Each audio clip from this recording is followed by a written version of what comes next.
না, না, এটা সাধারণ কোনো মেয়ে হতে পারে না। এটা নিশ্চয়ই কোনো পরী। আসসালামু আলাইকুম। কেমন আছেন সবাই? চলে আসলাম সবার পছন্দের লেখক মোহাম্মদ নিশাদের লেখা 'পরীর সাথে সহবাস' সিজন 3 নিয়ে। 'পরীর সাথে সহবাস' সিজন 1 ও 2 যারা শোনেননি, শুনে নিবেন। আমার এই কালো রাত 24 চ্যানেলে আছে। আমি ভিডিও ডেসক্রিপশন বক্সে লিংক দিয়ে দিব। তো চলুন শুরু করি 'পরীর সাথে সহবাস' সিজন 3। ঘুমিয়েছিলাম। মাঝরাতে হঠাৎ ঘুমটা ভেঙে গেল। আমার ঘুমটা ভেঙে যেতে আমি পাশে একটা মেয়ের উপস্থিতি টের পেলাম। মেয়েটাকে দেখে বলে উঠলাম, জান্নাত, এখনো ঘুমাওনি কেন? আমার কথায় জান্নাত কিছু না বলে চুপ করে রইল। এর ঠিক কয়েক সেকেন্ড পর বুকের মধ্যে ধুকপুক করে উঠল। আরে, আমি কার সাথে কথা বলছি? আমার পাশে কে? আমি তো এখন বাড়িতে না। আমি তো এখন একাই ঢাকায় থাকি। কথাটা মনে হতে এক লাফে বিছানায় উঠে রুমের লাইটটা দিতেই দেখলাম জানালা দিয়ে বাতাসের বেগে চলে গেল সুন্দরী একটা মেয়ে। না, না, এটা সাধারণ কোনো মেয়ে হতে পারে না। এটা নিশ্চয়ই কোনো পরী। পরীটা জানালা দিয়ে চলে যাবার পর আমি জানালার কাছে গিয়ে ভালোভাবে দেখলাম, কিন্তু কোথাও দেখতে পেলাম না। আলিয়া পরী মারা যাবার পর আমি ধীরে ধীরে সুস্থ হই। এভাবে কেটে যায় 2 বছর। 2 বছর পর আমি চাকরির জন্য ঢাকায় চলে আসি। ঢাকায় আসার পর একটা চাকরিও পেয়ে যাই।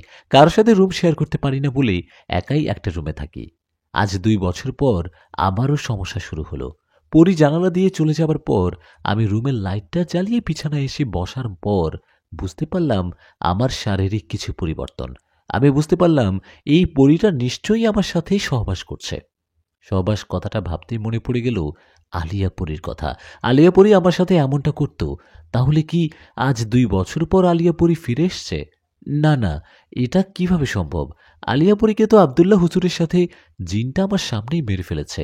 মারা যাবার পর আলিয়া পরী কিভাবে আসবে? এসব ভাবতে ভাবতে শুয়ে পড়লাম। আলিয়া পরী আমার জীবনে আসায় মৃত্যুর মুখ থেকে ফিরে এসেছিলাম।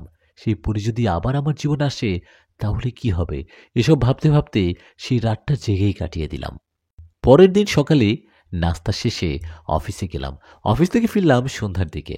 আমি অফিস থেকে রুমে এসে দেখলাম রুমটা বেশ এলোমেলো। অফিসে যাবার সময় তো রুমটা গোছানো ছিল। তাহলে এরকম এলোমেলো করলোটাকে? রুমের এমন অবস্থা দেখে মনে হলো রুমে কেউ এসছে। আর যে আসছে সে কোনো সাধারণ মানুষ না, কারণ রুমের দরজায় তালা লাগানো ছিল। আমার মনে হয় এটা ওই পরীটা, ওই আসছিল আমার রুমে। ওই পরী যেহেতু একবার আসছে আমার রুমে, তার মানে আবারও আসতে পারে। এই ভেবে আমি রাতের খাবার শেষে শুয়ে বিছানায় ছিলাম। আমি আজ ঘুমাবো না। আমি দেখব সেই পরী কখন আসে, কিভাবে আসে। এসব ভাবতে ভাবতে কেটে গেল বেশ খানিকটা সময়। ঘড়িতে তখন 12:40। আমি জানালার পাশে হঠাৎ ধোঁয়ার মতো কিছু একটা দেখলাম। ওটাকে দেখে আমি আস্তে করে বিছানায় বসে জানালার দিকে তাকিয়ে আছি। কিন্তু কই, এখন তো কিছুই দেখতে পাচ্ছি না। আমি জানালার পাশে কিছু দেখতে না পেরে আবার শুয়ে পড়ব এমন একটা অবস্থায় চমকে বিছানা থেকে পড়ে গেলাম। কেননা আমি শুয়েই দেখি আমার পাশে সেই পরীটা শুয়ে আছে। পরীকে দেখে আমি বিছানা থেকে নিচে পড়ে যাই। পরী বিছানায় শুয়ে আমার দিকে তাকিয়ে হাসছে।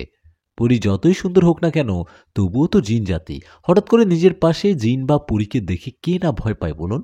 পরীকে দেখে আমিও ভয় পেয়েছি। ভয়ে আমি দরজা খুলে পাশের রুমে গেলাম। আমার পাশের রুমে আমার সাথে চাকরি করা দুজন থাকে। আমি পাশের রুমে গিয়ে দরজায় ঠক ঠক করছি আর বলছি, ভাই, দরজা খুলুন, দরজাটা খুলুন তাড়াতাড়ি। আমার ডাকে একজন দরজা খুলে দিলেন।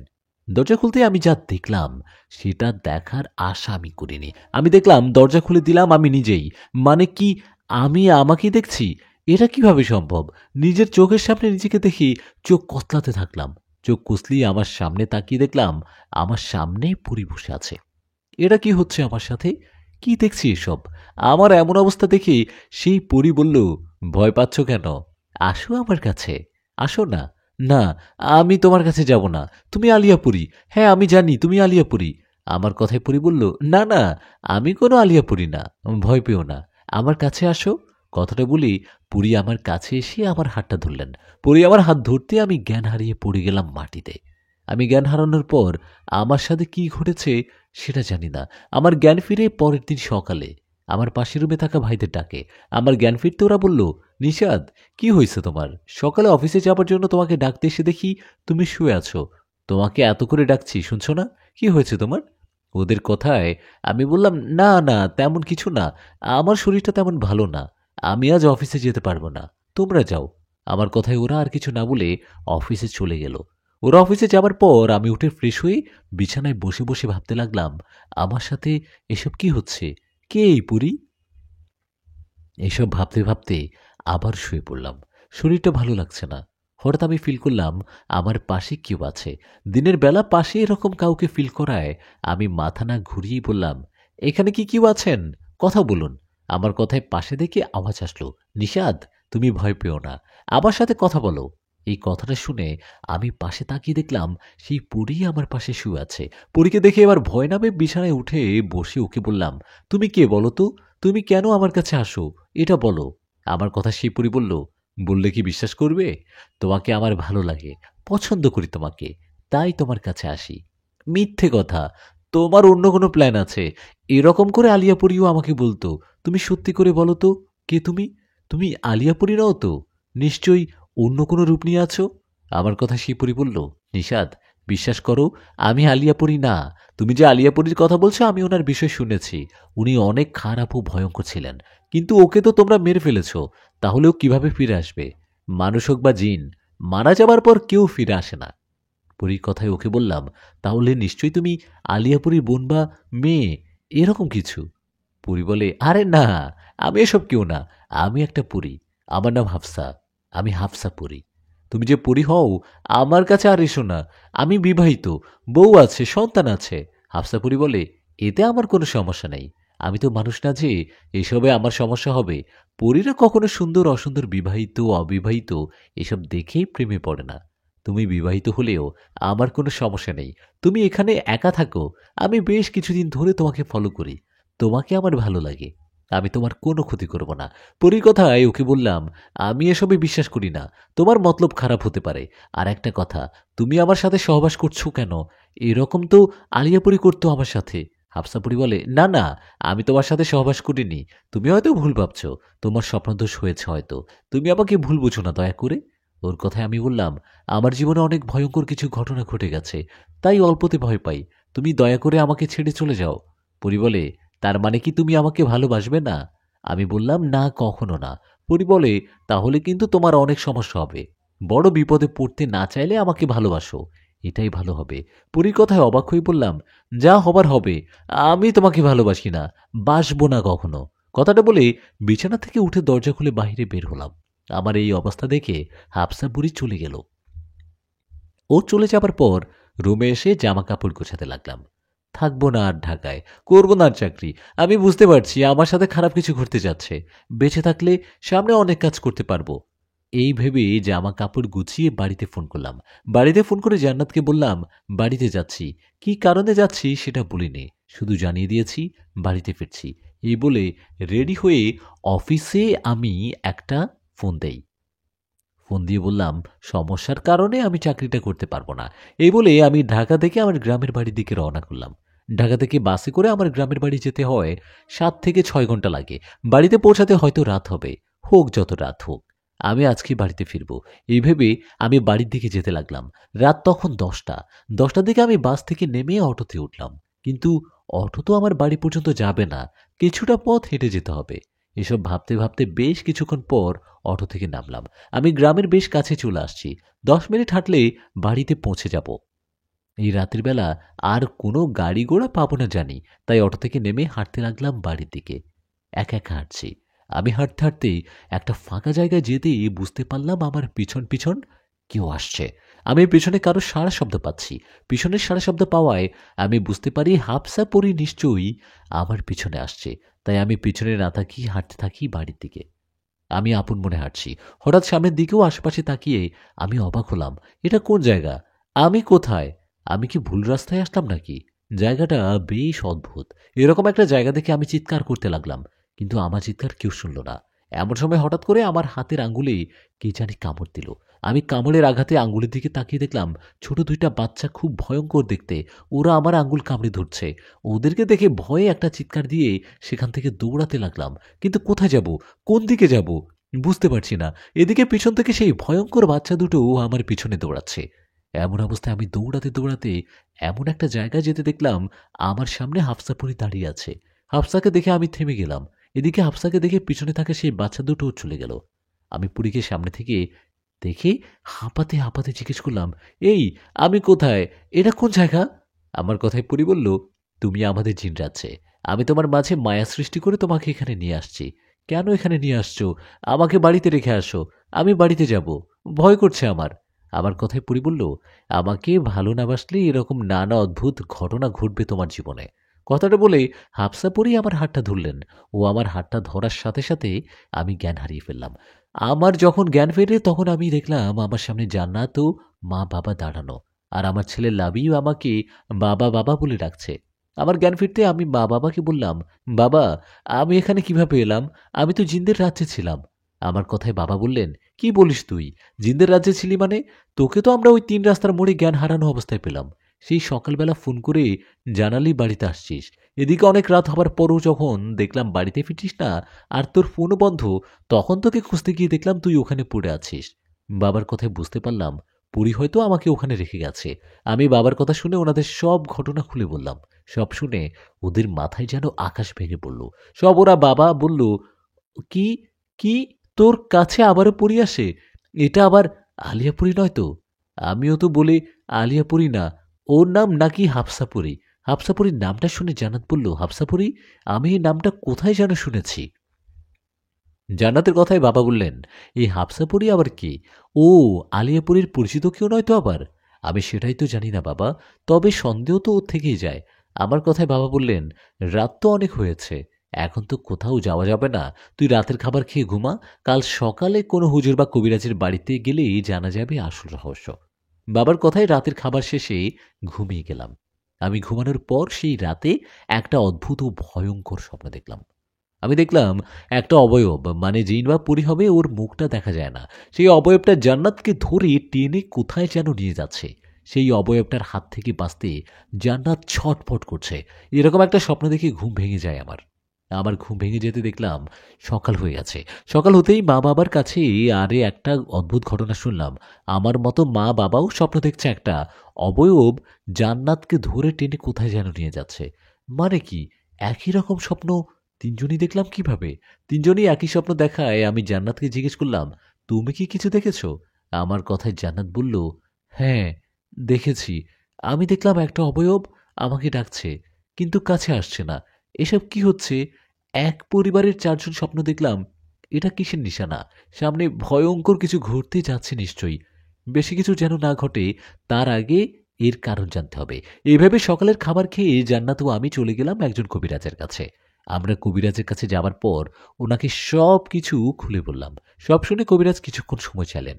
কিছুক্ষণ পর কবিরাজ বললেন, আপনাদের বিষয়টা বেশ জটিল। আমি আমার সাথে থাকা জিনকে পাঠিয়েছি আপনাদের বিষয় জানতে, কিন্তু বিশ্বাস করবেন কিনা জানি না, আমার সাথে থাকা জিন আপনাদের বিষয়ে খোঁজ খবর নিয়ে এসে একটা কথাও আমাকে বলছেন না।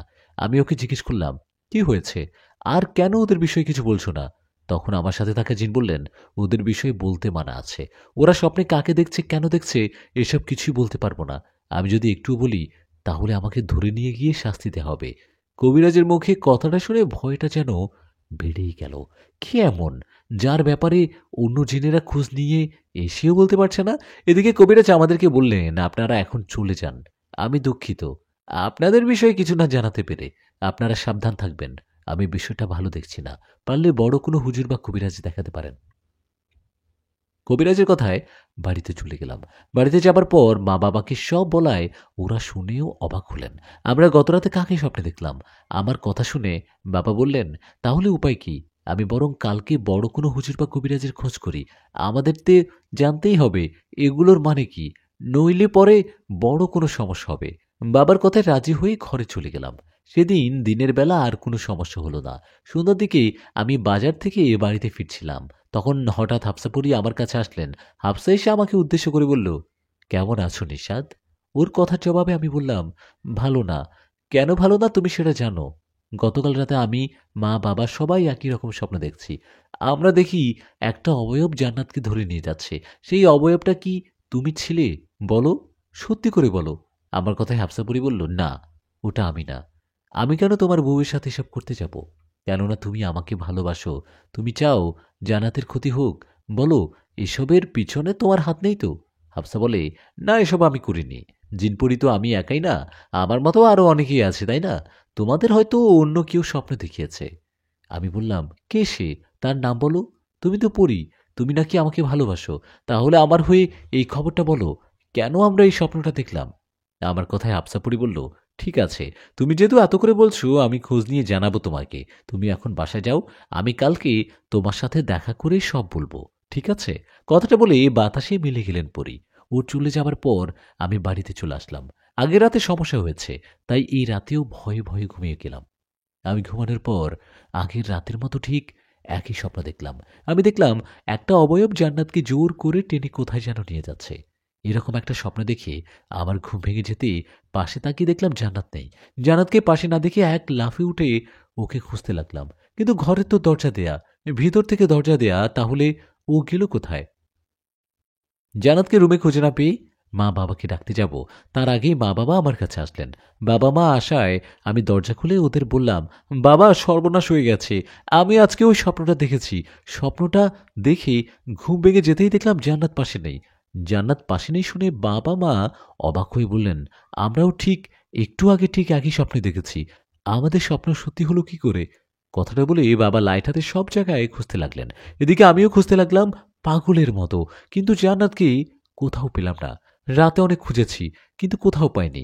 রাতে না পেয়ে সকাল হতেই সব জায়গায় খুঁজেছি, তবু কোথাও পাইনি। ওর কোনো খোঁজ না পেয়ে আত্মীয় স্বজনদের বাড়িতে খোঁজ করতে লাগলাম, কিন্তু কেউ জান্নাতের কোনো খোঁজ দিতে পারল না। এখন কি হবে? স্বপ্ন যে সত্যি হয়ে গেল। স্বপ্নে দেখা অবয়বটা নিশ্চয়ই জান্নাতকে ধরে নিয়ে গেছে। কিন্তু ও কে? এটা কি হাফসাপুরীর কোনো চাল, নাকি আলিয়াপুরীর পরিচিত কেউ? জান্নাতকে কোথাও না পেয়ে বাবাসহ একজন কবিরাজের বাড়িতে গেলাম। উনি ওই এলাকার বড় কবিরাজ। ওই কবিরাজের বাড়িতে যাবার পর ওনাকে সব ঘটনা খুলে বললাম। সব শুনে উনি বললেন, আপনারা কোনো চিন্তা করবেন না, আপনারা কোনোই চিন্তা করবেন না। হুম, আমি আছি তো, আমি খোঁজ নিচ্ছি। কথাটা বলে সেই কবিরাজ আমার সামনে বসে চোখ বন্ধ করে কি কি জানি পড়তে লাগলেন। এভাবে কিছুক্ষণ চলার পর কবিরাজ চোখ খুলে বললেন, আমার বন্ধু জিনদের মধ্যে সবচেয়ে শক্তিশালী জিনকে পাঠিয়েছি আপনাদের বিষয়ে খোঁজ নিতে। আপনারা একটু অপেক্ষা করুন, একটু পর ওই জিনটা তার সশরীরে এখানে উপস্থিত হবে। আপনারা আবার ভয় পাবেন না, কেমন? আর সেই জিনকে কিছু জিজ্ঞেস করবেন না। না না, জিজ্ঞেস করবেন না। যা জিজ্ঞেস করার আমি করব। কবিরাজের কথায় বাবাও আমি অধিক আগ্রহে বসে আছি সেই জিনটা কখন আসে। এভাবে চলে যায় 1 থেকে 1.5 ঘন্টা। 1 থেকে 1.5 ঘন্টা চলে যাবার পর কবিরাজ বলেন, কি ব্যাপার? এতক্ষণ তো লাগার কথা না। ও তো 4-5 মিনিটের মধ্যে খবর নিয়ে আসে। আজ 1-1.5 ঘন্টা হয়ে যায়, এখনো কেন আসে না? এভাবে প্রায় 2 ঘন্টা পর সে জিনটা কবিরাজের কাছে এসে একটা সালাম দেয়। জিনটা সালামের উত্তর দিয়ে কবিরাজ বলে, কি ব্যাপার? আজকে আপনার এত লেট হলো কেন? আপনি না 4-5 মিনিটের মধ্যে খবর নিয়ে আসেন? কবিরাজের কথা সেই জিন বলল, আসলে একটি এমন ঘটনা ঘটছে, আমি যখন এদের বিষয়ে খোঁজ নিতে যাই তখন একদল জিন আমাকে বন্দি করে ফেলে। তারা আমার থেকে অনেক অনেক অনেক বেশি শক্তিশালী। আমি মিথ্যে বলবো না, আমি জানি মেয়েটা কার কাছে আর কোথায়, কিন্তু আমি বলতে পারবো না। আমি যদি একটু বলি এতে আমার ক্ষতি হবে, আমাকে কঠিন শাস্তি দেয়া হবে। তাই আমি জেনেও কিছু বলতে পারছি না, আমাকে ক্ষমা করবেন। কথাটা বলে চলে আবারও সালাম দিয়ে চলে গেল সে জিন। ও চলে যাবার পর কবিরাজ আমাদেরকে উদ্দেশ্য করে বললেন, শুনলেন তো, সবে তো শুনলেন, আপনাদের আর কি বলবো। আমি আমার জীবনে এরকম ঘটনা কখনো শুনিনি। আমার সাথে মোট 4টা জিন আছে, 4জনের মধ্যে এ বেশি শক্তিশালী। সেই শক্তিশালী জিনটাই কোনো খোঁজ দিতে পারল না, ও ব্যর্থ হওয়া মানেই ভয়ঙ্কর কিছু। আমার মনে হয় না জান্নাতের খোঁজ কেউ দিতে পারবে। জান্নাত কোনো মানুষের কাছে নেই, এটা তো বুঝতে পারছেন। ও জিনদের কাছে আছে। যে জিনটা ওকে নিয়ে গেছে সে যদি ফিরিয়ে না দেয়, বা সে যদি এই বিষয়ে কিছু না বলে, তাহলে ওর খোঁজ আপনারা পাবেন না। আপনারা প্রিয়জন হারিয়েছেন, আপনাদের কষ্ট হবে জানি, কিন্তু কিছু করার নেই। আপনারা দেখুন অন্য কেউ এই ব্যাপারে কিছু বলতে পারে কিনা। কবিরাজের কথায় বাবাও আমি মন খারাপ করে বাড়িতে ফিরে আসলাম। বাড়িতে আসার পর মা জিজ্ঞেস করায় বাবা বললেন, কি করব? কবিরাজ তো কিছু বলতে পারছে না। কবিরাজের সাথে থাকা জিনও বলতে চাইছে না কিছু। জান্নাতকে হারিয়ে সবার মন খারাপ। একজন কবিরাজ বলতে না পারলেও অন্য কবিরাজ হয়তো বলতে পারবে। তাই বাবা চলে গেলেন অন্য একজন কবিরাজের কাছে। আমি গেলাম আরেকটা হুজুরের কাছে, কিন্তু এতেও কোনো লাভ হয়নি। সবাই একই কথা বলছে, কেউ জান্নাতের বিষয়ে কিছু বলতে পারবে না। আমি যে হুজুরের কাছে গিয়েছিলাম উনিও কিছু বলতে না পারায় আমি ওনার কাছ থেকে বাড়িতে ফিরছিলাম। বাড়িতে ফেরার সময় হাফসাপুরি আমার কাছে আসে। হাফসা এসে আমাকে উদ্দেশ্য করে বলে, তুমি মিছিমিছি ঘোরাঘুরি করছো, কোনো কবিরাজ তোমাকে এই তথ্য দিতে পারবে না। তোমার বউ জান্নাত যে কোথায় কোথায় আছে আর কার কাছে আছে সেটা কেউ বলবে না। হাফসার কথায় ওকে বললাম, তাহলে তুমি বলো, তুমি নিশ্চয় জানো। আমার কথার জবাবে হাফসা বলল, নিষাদ, আমি জানি, কিন্তু সবার মতো আমারও মুখ বন্ধ। এটা আমি কোনোভাবেই বলতে পারবো না। আমি যদি বলি তাহলে আমার সাথে সাথে আমার পরিবারের সমস্যা হবে। হাফসার কথায় মন খারাপ করে হাঁটতে লাগলাম। তখন হাফসা বলল, নিষাদ, মন খারাপ করে থেকো না, সব ঠিক হয়ে যাবে। আমি আছি না, তুমি আমাকে ভালোবাসো, দেখো সব ঠিক হয়ে যাবে। হাফসার কথায় আমি কিছু না বলে বাড়িতে চলে গেলাম। জান্নাত এভাবে হারিয়ে যাবে আমি ভাবতে পারিনি। আমার পরিবারের সাথে কি হচ্ছে এটা বুঝতে পারছি না, কে করছে সব এটাও জানি না। মন খারাপ করে রাতের বেলা কিছু না খেয়ে লাবিবকে নিয়ে শুয়ে পড়লাম। লাবিব এখনো ছোট, একদম ছোট, না বুঝতে শিখেছে। লাবিব ওর মায়ের কথা জিজ্ঞেস করায় ওকে বললাম, তোমার মা একটা আত্মীয়ের বাড়িতে গেছে, চলে আসবে তাড়াতাড়ি। লাবিবকে এসব বলি ঘুম পাড়াতে যাব, ঠিক তখনই আমার পিছন থেকে একটা ডাক আসলো। কি ডাকলো এটা ভেবে পিছনে তাকাতেই দেখলাম জান্নাত। জান্নাতকে দেখে অবাক হয়ে বললাম, জান্নাত তুমি কোথা থেকে ফিরলে, কিভাবে ফিরলে? আমার কথাই ও বলল, নিষাদ, আমি জান্নাত না, আমি হাফসা পড়ি। আমি জান্নাতের রূপ নিয়ে আসলাম। দেখো না, লাবিব ওর মাকে হারিয়ে কেমন হয়ে গেছে। আমি ওর পাশে শুয়ে ওকে একটু ঘুম পাড়াই। কথাটা বলে হাফসা জান্নাতের রুমে রাবিবের পাশে এসে শুয়ে পড়ল। এটা দেখে ওকে বললাম, এই কি করছি, তুমি আমার সাথে শুয়ে পড়লা, যে কেউ দেখলে কি বলবে, চলে যাও। আমার কথা হাফসা বলল, কেউ দেখবে না, থাকি না আমি কিছুটা সময়, কিচ্ছু হবে না। এদিকে দেখলাম লাবিব হাফসাকে ওর মা মনে করে জড়িয়ে ধরে ঘুমিয়ে গেল। লাবিব হাফসার পাশে ঘুমায়, আমি আর কিছু না বলে ঘুমালাম। আমার ঘুম ভেঙে গেল সকালবেলায় মা বাবার ডাকে। মা বাবার দরজায় ঠকঠক করছে আর ডাকছে, নিশাদ উঠ। ওদের ডাকে বিছানা থেকে উঠে দরজা খুলে বললাম, কি হয়েছে বাবা, ডাকছো কেন? লাবিব কোথায়, ও খেয়েছে কিছু? আমার কথায় মা বললেন, লাবিব খেয়েছে কিছু মানে, লাবিব কোথায়? মায়ের কথায় বিছানার দিকে তাকিয়ে দেখলাম লাবিব নেই। আরে, লাবিব কোথায় গেল? লাবিবকে না দেখে মা বাবাকে বললাম, লাবিব কি ঘুম থেকে উঠেনি? আমার কথা জবাবে বাবা বলল, না, সকাল হলো, লাবিব উঠেনি, তুই উঠছিস না, তাই তো সেই কখন থেকে ডাকছি, কোথায় লাবিব? বাবার কথায় বুঝতে পারলাম জান্নাতের মতো লাবিবও হারিয়ে গেছে। জান্নাতের মতো লাবিবকে হয়তো সেই জিন বা পরেই ওরা ধরে নিয়ে গেছে। এদিকে মা বাবা বারবার জিজ্ঞেস করায় ওদের বললাম, বাবা, সর্বনাশ হয়ে গেছে, জান্নাতের মতো লাবিবও হারিয়ে গেছে। কি, লাবিব হারিয়ে গেছে মানে? কথাটা বলে মা বাবা লাবিবকে পাগলের মতো খুঁজতে লাগলো। এদিকে আমি খুঁজতে লাগলাম আশপাশ, কিন্তু লাবিবকে কোথাও পেলাম না। লাবিবকে না পেয়ে ভাবতে লাগলাম, তাহলে কি হাফসা এসব করছে এতদিন? এতদিনে হাফসাই এগুলো করছে। হাফসা পরি তো কালকে লাবিবের পাশেই শুয়েছিল। লাবিবকে হারিয়ে কি করব বুঝতে পারছি না। এদিকে যেখানেই কবিরাজের খোঁজ পেয়েছি সেখানেই গেছি, কিন্তু লাবিব ও জান্নাতের কোনো খোঁজ পাইনি। হাফসা পরি নিশ্চয়ই এমনটা করছে, তাই ওর জন্য অপেক্ষা করতে থাকি। এভাবে কেটে যায় একটা দিন। স্ত্রী সন্তানকে হারিয়ে এক প্রকার পাগলের মতো হয়ে গেছি। খাওয়া দাওয়া ছেড়ে দিয়েছি। একদিন পর আবার হাফসা আমার সাথে দেখা করে। ও আমার সাথে দেখা করতেই আমি ওকে একটা থাপ্পড় দিয়ে বলি, কোথায় আমার ছেলে? আমার ছেলে ও জান্নাত কোথায় বলো? কোথায় ওরা, বলো, এখনই বলো। আমার কথা হাফসা বলল, আমি জানি না। তোমার ছেলে কোথায় আমি কিভাবে জানবো বলো? তুমি না জানলে কে জানে? তুমি গত পরশু রাতে তুমি লাবিবের সাথে ঘুমিয়েছিলে না? রাতে ঘুম থেকে উঠে দেখি তুমিও নেই, লাবিবও নেই। তুমি আমার ছেলেকে নিয়ে গেছো। বলো, বলো কোথায় নিয়ে গেছো, কোথায় আমার ছেলে? জান্নাত কোথায়? আমার জান্নাত ছেলে আমার কোথায়? দুজন কোথায় কি নিয়ে গেল তুমি? তুমি নিশ্চয়ই জানো সব। আমার কথায় হাফসা বলল, নিষাদ, আমি তোমারও লাবিবের সাথে ঘুমিয়েছিলাম ঠিকই, কিন্তু আমি লাবিবকে কোথাও নিয়ে যাইনি। আমি একদম সত্যি বলছি, আমি তোমার ছেলেকে কোথাও নিয়ে যাইনি, কিন্তু আমি এতটুকু জানি জান্নাত যেখানে আছে লাবিবও সেখানে আছে। কি, জান্নাত লাবিব এক জায়গায় আছে? হাফসা বলল, হ্যাঁ, একই জায়গাতেই আছে। তুমি তো জানো ওদের বিষয়ে বলা বারণ, তাই কিছুই বলতে পারছি না। তুমি কোনো হুজুর কবিরাজের বাড়িতে যেও না, গিয়েও কোনো লাভ হবে না। যারা নিয়ে গেছে তারা ইচ্ছে করে ফিরিয়ে দিলে দিবে, না দিলে নেই। আমি এখন চলে যাচ্ছি, আবার পরে আসবো। কথাটা বলে চলে গেল হাফসাপুরি। ও চলে যাবার পর আমি মা বাবার কাছে গিয়ে সবটা খুলে বললাম। সব শুনে মা বাবাও অবাক হলেন। জানা তো লাবিব জিনদের কাছে, কিন্তু কারা ওরা? ওরা কি জিন না পরি, এটাই তো জানতে পারছি না। প্রিয়জন হারিয়ে কেউ তো ভালো থাকতে পারে না। আমরাও ভালো থাকতে পারছি না। আমার কথায় বাবা বললেন, নিশাদ, দূরে আমি একজন তান্ত্রিকের নাম শুনেছি। আজ বিকালে আমি সেই তান্ত্রিকের সাথে দেখা করে কথা বলে দেখি উনি কিছু বলতে পারেন কিনা। বাবার কথায় কিছু বললাম না, কেননা আমাদের তো চেষ্টা করতে হবে লাবিব ও জান্নাতকে খোঁজার। যাই হোক, সেদিন বিকেলবেলা বাবা ওই তান্ত্রিকের কাছে যায়। বাবা বিকেলে গেলেও রাত হয়, তবুও উনি আসে না। উনি না আসাতেই এদিকে বাবাকে একের পর এক কল দিচ্ছি, ধরছে না। এভাবে বেশ কিছুক্ষণ পর বাবার ফোন থেকে ফোন করে আসলো। ফোন করলেন বাবা। আমি কলটা রিসিভ করতেই অচেনা একজন বললেন, বাবা নাকি আহত হয়ে জ্ঞান হারানোর অবস্থায় পড়ে আছেন। এই খবর শুনে আমিও মা তাড়াতাড়ি চলে গেলাম সেখানে। সেখানে গিয়ে দেখলাম বাবা জ্ঞান হারানো অবস্থায় পড়ে আছে মাটিতে। ওনার শরীর অনেক ক্ষত। বাবার এমন অবস্থায় ওনাকে ধরাধরি করে নিয়ে গেলাম হাসপাতালে। হাসপাতালে নিয়ে যাবার পর ওনাকে ভর্তি করানো হলো। এদিকে ডাক্তার প্রাথমিক যে চিকিৎসা আছে ওটা দিয়ে আমাদের বললেন, রোগীর অবস্থা বেশি ভালো না, ওনার জ্ঞান না ফেরা পর্যন্ত কিছু বলা যাচ্ছে না। ডাক্তারের কথায় মাও আমি কান্না করতে লাগলাম। একে তো স্ত্রী সন্তান হারিয়ে পাগলের মতো হয়ে গেছি, তার উপর আবার বাবার এমন অবস্থা। আমিও মা বাবার পাশে বসেছিলাম। সেই রাতে জ্ঞান ফেরেনি বাবার জ্ঞান ফেরেনি। পরের দিন বিকালে বাবার জ্ঞান ফিরতেই বুঝতে পারলাম বাবা পুরো শরীর নড়াচড়া করতে পারছে না। একটা পাও একটা হাত কম কাজ করছে। বলতে পারেন স্ট্রোক করলে যেমন হয় সেরকম, তবে পুরোপুরি না। বাবার এমন অবস্থা দেখে ডাক্তারকে জিজ্ঞেস করায় ডাক্তার বলল, আঘাত পেয়ে তো এরকম হবার কথা না, তাছাড়া টেস্ট করেও তো এমন কিছু বোঝা গেল না।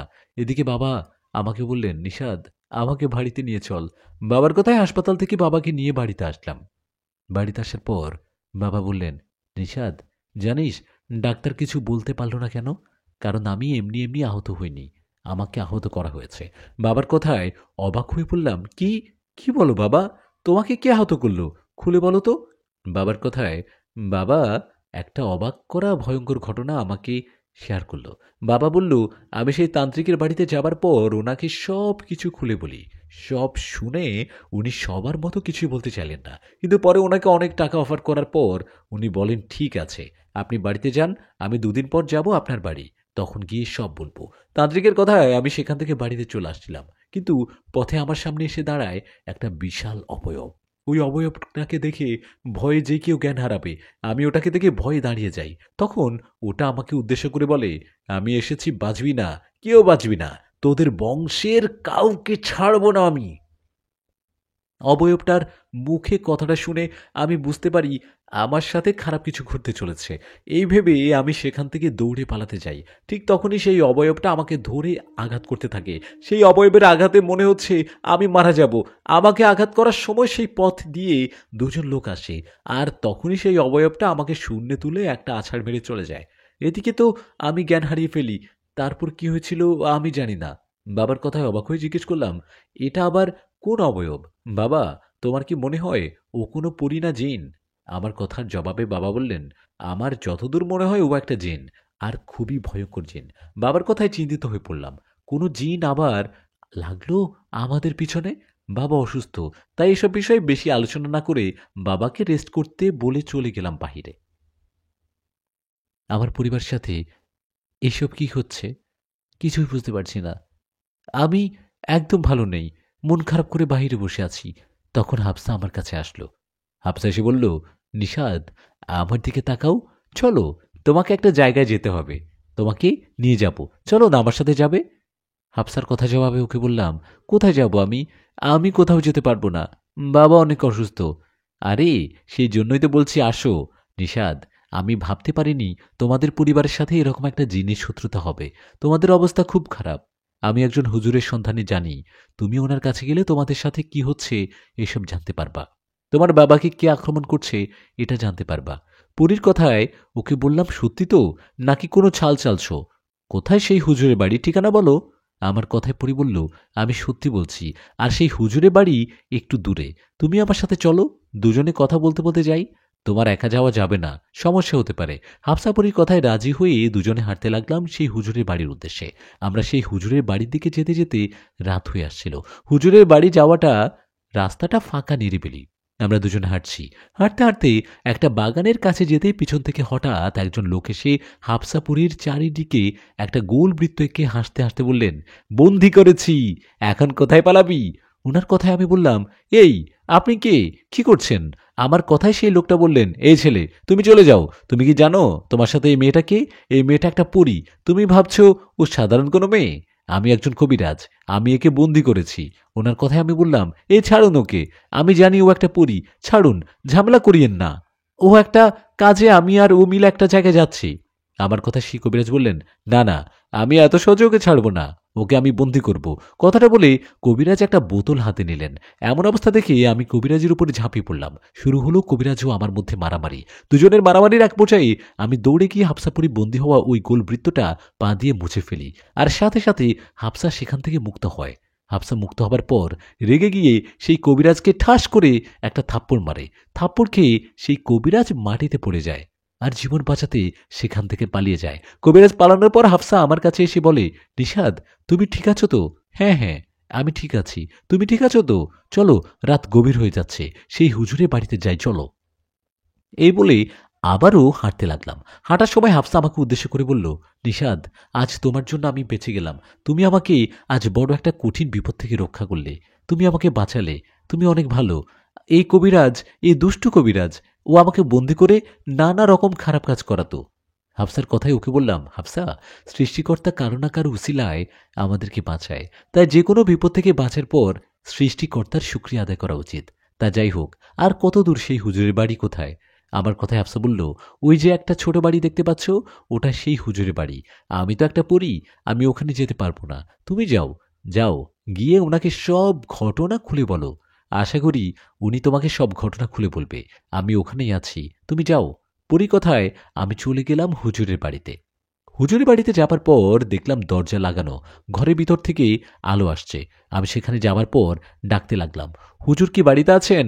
একটু বাইরে আসুন। আমার কথায় কোনো সাড়া শব্দ পেলাম না।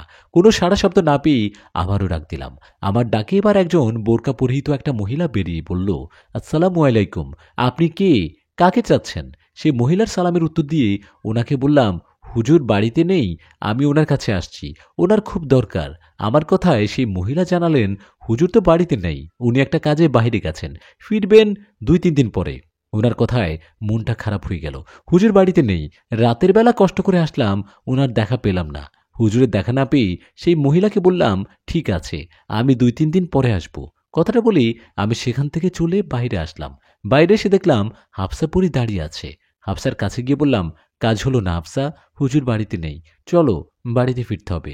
রাত গভীর হচ্ছে, মা বাবা আবার চিন্তা করবেন। আমার কথায় হাফসা পরী বললেন, নিষাদ, হেঁটে গেলে দেরি হবে। এখন তো রাত, তুমি চোখ বন্ধ করো, আমি না বলা পর্যন্ত চোখ খুলো না। আমি তোমাকে বাড়িতে নিয়ে যাচ্ছি। পরীর কথায় আমি কথা না বাড়িয়ে চোখ বন্ধ করলাম। আমি চোখ বন্ধ করার কিছুক্ষণ পর পরী বলল, নিষাদ, চোখ খুলো। হাফসার কথায় চোখ খুলে দেখলাম বাড়িতে চলে আসছি। নিজেকে বাড়িতে দেখায় আমি ভিতরে গেলাম। এদিকে হাফসা পরী আমাকে রেখে চলে গেল। আমি ভিতরে মা বাবার কাছে যাবার পর বাবা বলল, নিষাদ, কোথায় গিয়েছিলি? তোর জন্য চিন্তা হচ্ছিল। বাবার কথায় জবাবে আমি বললাম, একজন হুজুরের বাড়িতে গিয়েছিলাম, কিন্তু দেখা পেলাম না বাবা। আমার কথায় মা বললেন, দেখ বাবা, রাত করে কোথায় যাস নে। এমনিতেই আমাদের পরিবারের উপর নানা বিপদ। তোর ঘরে খাবার রেখেছি, খেয়ে শুয়ে পড়। মায়ের কথায় ভিতরে গিয়ে খাবার খেয়ে শুয়ে পড়লাম। সেই রাতে আমাদের সাথে তেমন কিছু ঘটল না। পরের দিন সকালবেলা মায়ের ডাকে ঘুম ভাঙতেই মা বলল, নিষাদ, বাইরে একজন তান্ত্রিক আসছে। তোর বাবা যে তান্ত্রিকের কাছে গিয়েছিল, সেই তান্ত্রিক আসছে। বাইরে যা, ওনার সাথে কথা বল। মায়ের কথায় উঠে বাইরে গিয়ে দেখলাম ঠিকই একজন তান্ত্রিক দাঁড়িয়ে আছে। ওনাকে দেখে বললাম, আপনি কি সেই যার কাছে বাবা গিয়েছিল? আমার কথার জবাবে উনি বললেন, হ্যাঁ, আমি সেই। ও আচ্ছা, আসুন আসুন, ভিতরে আসুন। আমার কথায় সেই তান্ত্রিক বাইরে থেকে ভিতরে আসলেন। উনি ঘরের ভিতরে এসে বলে উঠলেন, সর্বনাশ, আমি কোথায় আসছি? আমি এখানে থাকতে পারবো না। কথাটা বলে তান্ত্রিক ঘরের ভিতর থেকে বাইরে গিয়ে দাঁড়ালেন। এই দেখে বাবা বললেন, কি হলো, আপনি বাইরে আসলেন কেন? বাবার কথায় সেই তান্ত্রিক বলল, দেখুন, আমি আপনাকে কথা দিয়ে ভুল করছি। আমি ভাবতে পারিনি আপনাদের উপর কার নজর পড়ছে। আমি আপনাদের কোনো কাজ করতে পারবো না। কাজ তো দূরের কথা, আমি এখানে বেশি সময় থাকলে আমার জীবন নিয়ে টানাটানি পড়বে। আপনারা হয়তো বুঝতে পারছেন না আপনাদের উপর কার নজর পড়েছে। খুব তাড়াতাড়ি বুঝতে পারবেন। আমি চলে যাচ্ছি। যাবার আগেই একটা কথা বলে যাচ্ছি, আপনাদের উপর খুব ভয়ঙ্কর ও খুব শক্তিশালী একটা জিনের নজর পড়েছে। আমি আর বেশি কিছু বলতে পারলাম না। তান্ত্রিকের কথায় বাবা বললেন, আপনি না বললেন মোটা অঙ্কের টাকা দিলে সে সব বলবেন? না, না, না, না, আপনি বলুন না প্লিজ, আপনি বলুন। তাহলে বলেন না কি সমস্যা? আপনি মোকাবেলা করেন সেই জিনের। বাবার কথায় সেই তান্ত্রিক বললেন, জীবন থাকলে তো টাকা নিব, ওই জিনের মুখোমুখি হলে আমি সহ আমার বংশ শেষ হয়ে যাবে। আমি মরতে চাই না। আমি চলে গেলাম। কথাটা বলেই চলে গেল সে তান্ত্রিক। তান্ত্রিক চলে যাবার পর আমি বাবাকে বললাম, এটা কি হলো? উনি নাকি টাকার জন্য কাজটা করবেন, উনি তো পালিয়ে গেল। যাবার আগে তো ভালো করে বলে গেল না কি সমস্যা আমাদের পিছনে, কে লেগে আছে, জান্নাতুল হাবিব কার কাছে আছে।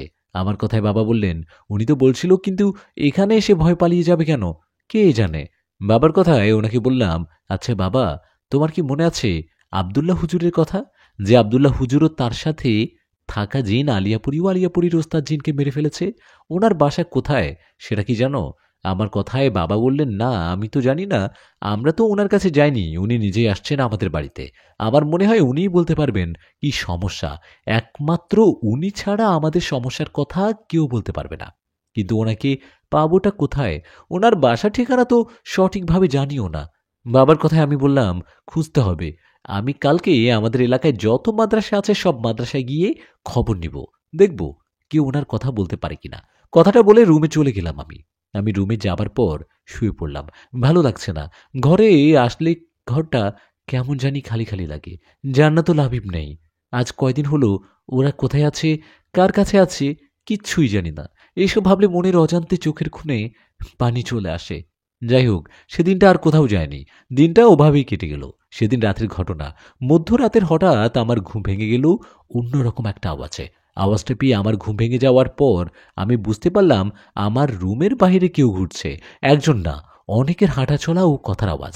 এরকম একটা আওয়াজ পেয়ে ভাবলাম বাহিরে বেরিয়ে দেখব, কিন্তু ভয় করার কারণে আমি জানালার ফাঁক দিয়ে বাইরে তাকাতেই চমকে উঠলাম। আমার শরীর কাঁপতে লাগলো। আমি দেখলাম আমার রুমের বাহিরে কালো কালো অনেক অবয়ব। এগুলোকে দেখে মনে হচ্ছে জিন, কিন্তু সাধারণ জিনের মতো না। ওগুলো দেখতে কেমন অদ্ভুত ভয়ঙ্কর। সে জিনগুলো আমাদের ঘরের চারিদিকে ঘুরছে আর কেমন একটা আওয়াজ করছে আর মাটিতে কি জানি করছে। এরকম দৃশ্য দেখে আমি ভয়ে নিজের রুম থেকে মা বাবাকে ডাকলাম।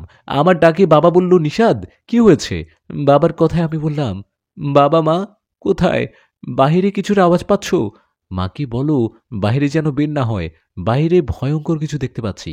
আমার কথায় বাবা বললেন, হ্যাঁ আমরাও দেখেছি, তোর মা তো ওদের ভয়ঙ্কর চেহারা দেখে জ্ঞান হারিয়ে ফেলেছে। কি? মা জ্ঞান হারিয়ে ফেলেছে? আমি আসবো কি তোমাদের রুমে? না না, আসতে হবে না, চিন্তা করিস না, আমরা বাইরে বের হব না, তুই চুপ করে শুয়ে থাক, ওগুলো এমনিতে চলে যাবে। বাবার কথায় রাজি হয়ে চুপ করে শুয়ে রইলাম। এদিকে বেশ কিছুক্ষণ পর ওই জিনগুলো চলে গেল। ওরা চলে যাবার পর সব আগের মতো শান্ত হলো। সব শান্ত হবার পর বাকি রাতটুকু ভয়ে ঘুমাতে পারিনি, জেগেছিলাম। সকালবেলা মায়ের জ্ঞান ফেরে ঠিক, কিন্তু রাতে ভয় পাবার কারণে শরীরে অনেক জ্বর আসে। মা অসুস্থ, বাবা অসুস্থ, জান্নাতুল হাবিব নিখোঁজ। এসব ভেবে ভেবে বাইরে মন খারাপ করে বসে আছি। এমন সময় হাফসা পড়ি আমার কাছে আসে। হাফসা এসে আমাকে উদ্দেশ্য করে বলে, নিষাদ তোমার কি মন খারাপ? আমি জানি মন খারাপ নিষাদ, আমি ভাবতে পারছি না তোমার পরিবারের সাথে এমনটা হবে। নিষাদ, তোমার কষ্ট দেখে আমার আর সহ্য হচ্ছে না। আমি আজ তোমাকে সব বলবো, এতে আমার যা হয় সব হবে। হাফসার কথায় ওর দিকে তাকিয়ে বললাম, সত্যি সব বলবে? হাফসা বলে, হ্যাঁ সব সত্যি, সব সত্যি কাহিনী আজ খুলে বলবো। হাফসার কথায় ওকে বললাম, কি বলবা বলো? তখন হাফসা বলল, নিষাদ তুমি কি জানো তোমার কাছে আমি এমনি এমনি আসি না, তোমার কাছে আমাকে পাঠানো হয়েছে। আর আমাকে তোমার কাছে কে পাঠিয়েছে জানো? আমাকে তোমার কাছে পাঠিয়েছে জিন বাদশা ছেলে ফারিদ জিন। কি? ফারিদ জিন তোমাকে পাঠিয়েছে? মানে ফারিদ, ফারিদ কেন তোমাকে পাঠাবে আমার কাছে? আমার কথায় হাফসা বলল, ফারিদ আমাকে তোমার কাছে পাঠিয়েছে তোমার সাথে প্রেম করার জন্য, তোমাকে ভালোবাসার জন্য। কিন্তু ফারিদ এটা কেন করবে? এতে ওর কি লাভ? আমার কথার জবাবে হাফসা বলল, ফারিদ চায় আমি তোমার সাথে প্রেম করি, তুমি আমার জন্য পাগল হও, আর তোমার বউ জান্নাতকে ভুলে যাও। ফারিদ জিন তোমার বউ জান্নাতকে পছন্দ করে, ভালোবাসে। এসব ছিল ফারিদ জিনের চাল। আর তোমার বউ আর তোমার ছেলে এখন ফারিদ জিনের কাছে আছে। হাফসার কথায় বেশ অবাক হয়ে ওর দিকে তাকিয়ে বললাম, কি বলো, কি বলো? সত্যি? এগুলো সত্যি? জান্নাত আর লাবিব তাহলে ফারিদ জিনের কাছে আছে? কিন্তু ফারিদের বাবা জিন বাচ্চা তো ভালো মানুষ, উনি আমাদের সাহায্য করেছে। উনি থাকতে ফারিদ কিভাবে এরকম একটা কাজ করতে পারলো বলো? আমার কথা হাফসা বললেন, নিষাদ ফারিদের বাবা জিনের বাচ্চা বেঁচে নেই, উনি ১ মাস আগে মারা গেছেন। উনি মারা যাবার পর আমাদের জিন রাজ্যের জিনদের বাদশার দায়িত্ব পান ফারিদ। ফারিদ সাদাসিধে হলেও কিন্তু পাগল না। ও যা ভালো মনে করে তাই করে। ও যেহেতু জিনদের বাদশা, তাই ও যা বলে বাকি জিনেরা তার কথা মতো তাই করতে বাধ্য। ফারিদ জিনের বাদশা ও জান্নাতকে ধরে নিয়ে যাবার পর ঘোষণা করে, কোনো হুজুর বা কবিরাজের সাথে থাকা কোনো জিন যদি এই খবর তোমাদের বলে, তাহলে সেই জিনকে ধরে শাস্তি দিতে হবে। ফারিদের ভয়ে তাই কোনো হুজুর বা কবিরাজের সাথে থাকা জিন তোমাকে বলেনি জান্নাত কোথায় আছে। নিষাদ, আমার মা বাবা ফারিদের কাছে বন্দি। ফারিদ আমার মা বাবাকে বন্দি করে আমাকে দিয়ে জোর করে এসব করাচ্ছে। উনি আমাকে তোমার কাছে পাঠিয়েছে। তুমি আমাকে খারাপ ভেবো না। তুমি আমার উপকার করেছ। তোমার পরিবারের এমন খারাপ অবস্থা দেখে চুপ থাকতে পারলাম না। বাধা পেরিয়ে তোমাকে সব সত্যি বলে দিলাম। আমি জানি এতে আমার শাস্তি পেতে হবে, কিন্তু তবুও তোমাকে এসব সত্যি বলে শান্তি লাগছে। নিষাদ, এটা তো গেল এক পর্ব। তুমি হয়তো জানো না, তোমার পেছনে একদল জিন, না, তোমার পেছনে ২ দল জিন লেগেছে। একদল হলো ফারিদ জিন, যার কথা তো বললাম। এখন আসি আরেকটা ভয়ঙ্কর ঘটনায়। তোমার বাবাকে আহত করা আর তোমাদের সাথে ভয়ঙ্কর ঘটনা ঘটা, এটা কে করছে জানো? এর নাম কালিয়ান। কালিয়ান। এই কালিয়ানটা আবার কে? ওর সাথে আমাদের কিসের শত্রুতা? আমার কথার জবাবে হাফসা বলল, আলিয়াপুরীর কথা মনে আছে তো তোমার, তাই না? তোমার কি মনে আছে আলিয়াপুরী মারা যাবার সময় আলিয়াপুরীর একজন মালিক জিন, মানে ওস্তাদ জিন ছিল? তোমার আলিয়া, সেই আলিয়াপুরীর সাথে সাথে ওই জিনটাকেও তোমরা মেরে ফেলেছ। এই কালিয়ান হলো ওই জিনটার ছেলে। তোমরা ওর বাবাকে মেরে ফেলায় ও তোমাদের পিছু নিয়েছে। কালিয়ান জিন হলো কালো জাদুতে পারদর্শী। ওর শক্তি অনেক। ওর অনুসারী হাজার হাজার জিন আছে। ওর সাথে মোকাবেলা করা প্রায় অসম্ভব। গতকাল তোমাদের বাড়িতে একজন তান্ত্রিক এসেছিল, মনে আছে? সেই তান্ত্রিক এসে এই কালিয়ান জিনের উপস্থিতি টের পেয়ে পালিয়ে গেছে। কালিয়ান জিন চাইলেই তোমাদের পরিবারকে মুহূর্তে মেরে ফেলতে পারে, কিন্তু ও চায় তুমি আগে কষ্ট পেয়ে মারা যাও। কালিয়ান জিন মূলত কালো জাদু করে। কালো জাদু করেই মেরে ফেলে। ও তোমাকে স্বপ্নের মধ্যে একটা জিনিস খাওয়াই দিবে। সেই খাবারটা তুমি খাবার কিছুদিনের মধ্যে রক্তবমি করতে শুরু করবে, আর তোমার শরীর আস্তে আস্তে শুকিয়ে যেতে থাকবে। এভাবে তোমার শরীর শুকাতে শুকাতে তুমি কঙ্কালের মতো হয়ে যাবা, মারা যাবা। হাফসার কথায় মাথায় যেন আকাশ ভেঙে পড়ল। এগুলো কি শুনলাম? ২ দল জিন আমার পিছনে লেগেছে। এখন আমি কি করব? কার কাছে যাব? হাফসা, তুমি তো আমার অনেক উপকার করলে। দয়া করে আরেকটু উপকার করো। আমি আমি তোমাদের রাজ্যে যেতে চাই। আমি ফারিজিনের কথা, আমি আমি ফারিজিনের সাথেই কথা বলতে চাই।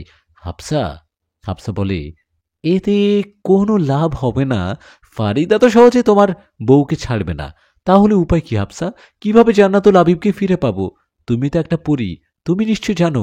কোনো না কোনো উপায় বলো না আমাকে।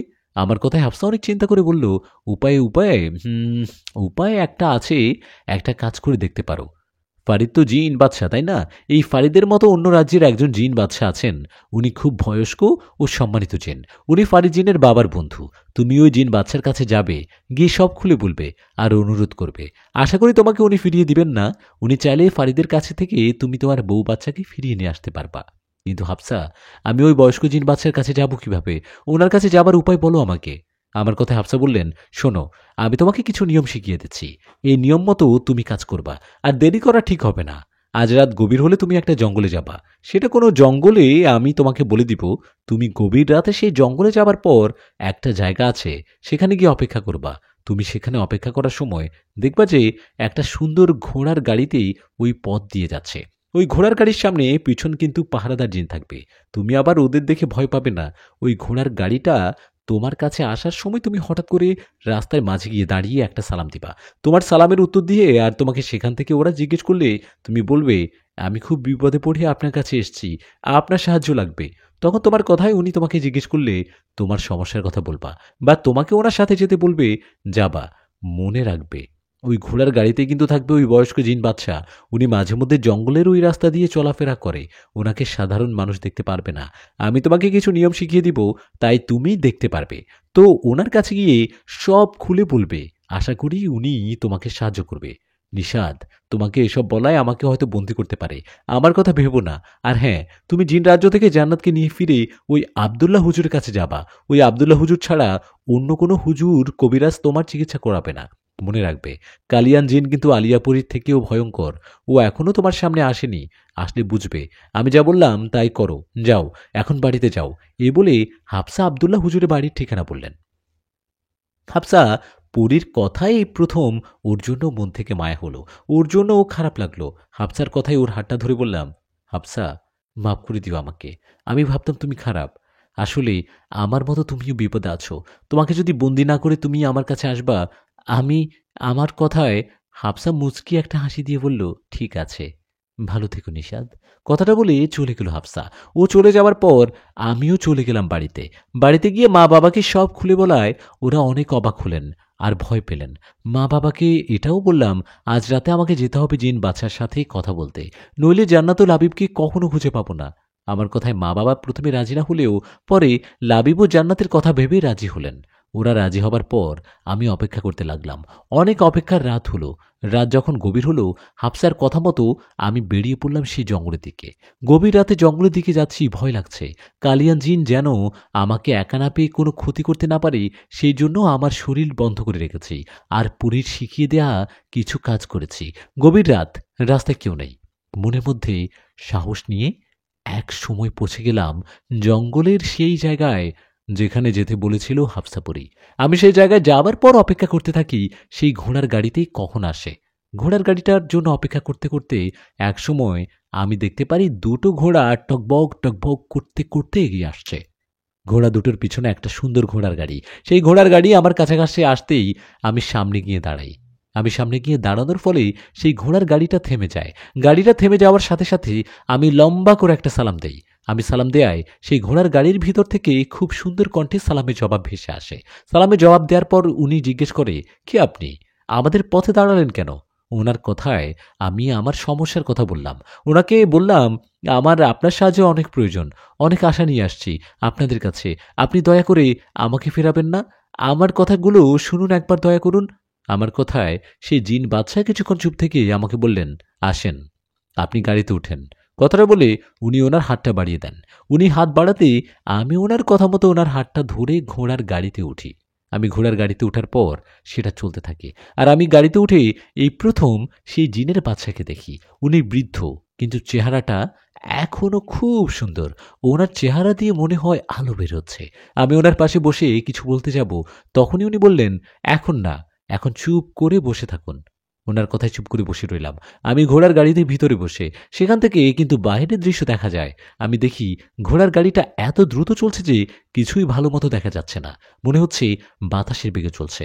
এভাবে বেশ কিছুক্ষণ পর চলার পর আমরা খুব সুন্দর একটা প্রাসাদের সামনে চলে দাঁড়াই। আমরা এসে দাঁড়াতেই সেখানে আসার পর জিনের বাদশা আমাকে নিয়ে প্রাসাদে যান। সেখানে যাবার পর আমাকে কিছু খাবার এনে দেওয়া হয়। খাবার দেওয়ার পর জিন বাদশা বলে, নাও, খাবারগুলো খেয়ে নেন। ওনার কথায় আমি কিছুটা খাবার খেলাম। খাওয়া শেষে উনি আমাকে বললেন, হ্যাঁ, এখন বলুন আপনি আমার কাছে কি সাহায্য চান? আমি বললাম, আপনি আমাকে আপনি করে বলবেন না, আমাকে তুমি করেই বলুন। জিন বাদশার কথায় আমি ওনাকে সম্মানের সহিত বললাম, আপনাকে অনেক ধন্যবাদ আমার অনুরোধ রাখার জন্য, আমাকে আপনার সাথে নিয়ে এসে মেহমানদারি করানোর জন্য। আসলে আমিও আমার পরিবার খুব সমস্যায় আছি। ফারিদ নামে এক জিনের বাচ্চা আমার স্ত্রী ও সন্তানকে জোর করে তার কাছে আটকে রেখেছে। উনি নাকি আমার স্ত্রীকে ভালোবাসে। আপনি বলুন, একটা বিয়ে করা মেয়েকে জোর করে ভালোবাসা কি ঠিক? আমি আমার স্ত্রীকে হারিয়েছি। ওকে অনেক খুঁজেছি, অনেক হুজুর কবিরাজের কাছে গেছি, কিন্তু কেউ ওই ফারিজিনের ভয়ে আমাদের কিছু বলার সাহস পায়নি। পরে হাফসা নামে একটা পরীর কাছ থেকে সবকিছু জানতে পেরেছি। ওই পরী আমাকে আপনার কথা বলেছিল। আপনি নাকি ফারিজিনের বাবা আর বন্ধু। আপনি যদি ফারিদের সাথে কথা বলেন তাহলে তাহলে আমার অনেক উপকার হয়। আমার কথায় সেই জিন বাদশা বেশ অবাক হয়ে বললেন, এটা তো ঠিক না, এটা অন্যায়। কথাটা বলে জিন বাদশা একটা বার্তাবাহক জিনকে আদেশ করলেন আমি যা বললাম সেটা সত্যি কিনা। জিন বাদশার কথা মতো একজন জিল চলে গেলেন খোঁজ খবর নিতে। আর কিছুক্ষণ পর চলে আসলেন। সে জিনটা এসে বাদশাকে বললেন, বাদশা, বাদশা হুজুর, ইনি যা বলেছেন সব সত্যি। সেই জিনটার কথায় জিনের বাদশা আমাকে বললেন, চলো, আমার সাথে চলো। ওনার কথায় আমি কথা না বাড়িয়ে ওনার সাথে যেতে লাগলাম। উনি আমাকে নিয়ে আবারও ঘোড়ার গাড়িতে উঠলেন। আর ঘোড়ার গাড়ি বাতাসের বেগে চলতে লাগলো। এভাবে বেশ কিছুক্ষণ পর আমরা চলে গেলাম অন্য একটা রাজ্যে, একটা বড় প্রাসাদের সামনে। প্রাসাদের সামনে একটা বাগান। আমরা সেখানে গিয়ে ঘোড়ার গাড়ি থেকে নামার পর সেই প্রাসাদের সামনে বাগানে জান্নাতুল লাবিবকে দেখতে পেলাম। জান্নাতুল লাবিব আমাকে দেখে দৌড়ে চলে আসলেন আমাদের কাছে। আমাকে জড়িয়ে ধরে কান্না করতে করতে বলতে লাগলো, নিশাদ, তুমি এখানে কিভাবে আসলে? জান্নাতের কথায় ওকে বললাম, কিভাবে আসছি পরে বলছি, ভয় পেও না, আমি আসছি, আর কোনো ভয় নেই। কথাটা বলে আদরের ছেলে রাবিবকে কোলে নিয়ে জিন বাদশাকে বললাম, বাদশা হুজুর, এরাই আমার স্ত্রী ও সন্তান। এদের কথাই বলেছিলাম আপনাকে। এদিকে অন্য রাজ্যের জিনের বাদশা আসছেন, এই খবর ফারিদ জিন শুনে দ্রুত চলে আসলেন সেখানে। ফারিদ এসে এই জিনের বাদশাকে সালাম দিলেন, দিয়ে বললেন, আরে বাদশা হুজুর, আপনি কি মনে করে? আসুন আসুন, ভিতরে আসুন। ফারিদের কথায় জিন বাদশা বললেন, আমি ভিতরে যেতে আসিনি ফারিদ। তোমার বাবা মারা গেছে 1-1.5 মাস হলো। নিয়ম অনুযায়ী তুমি হয়েছ এই রাজ্যের জিনের বাদশা, কিন্তু তুমি যা ইচ্ছে তাই করতে পারো না। তুমি এই মেয়েটাকে কেন নিয়ে আসছো? জানো না ওরা মানব জাতি, আমরা জিন জাতি? বাদশার কথায় ফারিদ বললেন, আমি ওকে পছন্দ করি, ভালোবাসি, আমি ওকে বিয়ে করব। ফারিদের এমন পাগলামি কথায় বাদশা বললেন, বিয়ে করবা? কাকে বিয়ে করবা? তুমি কি জানো না ওই মেয়েটা বিবাহিত, ওর সংসার আছে? তুমি কি ভুলে গেছো ওরা মানুষ? তুমি জিনের বাদশা হয়ে এইসব করলে রাজ্যের বাকি জিনেরা কি করবে? তুমি জিনের বাদশা হয়ে নিয়ম ভঙ্গ করছো। আমি কোনো নিয়ম মানতে চাই না। যা ভালো, যা ভালো বুঝি তাই করব। আমি ওকে পছন্দ করি, ওকে আমি বিয়ে করব, ওকে আমি অনেক ভালোবাসি, ওকে ছাড়া আমি বাঁচব না। আমি আমি কারো কথা শুনবো না। আপনি চলে যান, আপনি চলে যান দয়া করে। মনে রাখবেন, আমি আপনার মতো জিনে বাদশা, আপনার মতো আমারও অনেক সৈন্য আছে, আমরাও শক্তিতে কম না, আমিও পারবো। ফারিদের কথায় সেই জিন বাদশা ধমক দিয়ে বললেন, ফারিদ, বেশি বেশি বলো না। তোমার কি মনে হয় তুমি আমারও আমার সৈন্যের সাথে যুদ্ধে পারবে? তুমি কি আমার সাথে পারবে শক্তিতে? বাদশার কথায় ফারিদ কিছু না বলে মাথা নিচে করে রইলেন। এদিকে বাদশা আবার বললেন, তোমার বাবা আমার ভালো বন্ধু ছিলেন, আমি তোমাকে সন্তানের মতো দেখি। মানুষেরা যেন জিন জাতিকে শুধু খারাপ ও ভয়ঙ্কর জাতি না ভাবে। তোমার ভালোর জন্য বলছি, ছেড়ে দাও ওই মেয়েকে, আর কখনো ওকে ধরে নিয়ে আসবে না। জিন বাদশার কথায় ফারিদ বললেন, আচ্ছা ঠিক আছে, ছেড়ে দিলাম ওকে। কথাটা বলে ভিতরে চলে গেল ফারিদ জিন। এদিকে সেই জিনের বাদশা আমাকে বলল, ওদের নিয়ে গাড়িতে ওঠো। বাদশার কথায় আমি আর দেরি না করে জান্নাত ও লাবিবকে নিয়ে গাড়িতে উঠে বসলাম। আমরা গাড়িতে উঠায় ঘোড়ার গাড়িটা আবার চলতে লাগলো। এভাবে বেশ কিছুক্ষণ চলার পর জান্নাতও আমার ঘুম চলে আসে। আমাদের যখন ঘুম ভেঙে যায় তখন আমরা দেখি আমরা বাড়িতে আমাদের ঘরে। নিজেদের ঘরে দেখে মা বাবাকে ডাকতে লাগলাম। আমার ডাকে মা বাবা দৌড়ে আসলো। ওরা এসে জান্নাতুল লাবিবকে দেখে খুশিতে কান্না করে দিল। মা বাবা আমাদের দেখে জিজ্ঞেস করলো, কিভাবে ওদের নিয়ে আসলাম? আমিও বাড়িতে এসে মা বাবাকে সব খুলে বললাম। সব শুনে মা বাবা খুশি হলেন, কিন্তু এখনো ভয় কাটেনি। এখনো কালিয়ান জিন বাকি। আমরা বাড়িতে ফেরায় সেদিনটা বাড়িতেই কাটিয়ে দেই। সেদিন রাতে ঘুমানোর আগে আমি জান্নাতকে বলি, আচ্ছা জান্নাত, তোমাকে ফারিদ জিন ধরে নিয়ে গিয়ে কোথায় রেখেছিল? তোমার সাথে খারাপ ব্যবহার করেনি তো? আমার কথার জবাবে জান্নাত বললেন, না, ফারিজিন আমাকে ধরে নিয়ে গিয়ে কোনো খারাপ ব্যবহার করেনি, বরং ভালোভাবে থাকতে দিয়েছে। আমাকে প্রথম দিন ধরে নিয়ে যাবার পর আমি কান্না করতে থাকি। তোমার আর লাবিবের কথা অনেক মনে পড়ছিল। আমি কিছু খেতাম না, সারাদিন কান্না করতাম। আমার কান্না দেখে পরের দিন ওরা লাবিবকে নিয়ে আমার কাছে ডেকে আসে। আমি যেন লাবিবকে পেয়ে কান্না না করে ভালো থাকি সেজন্য।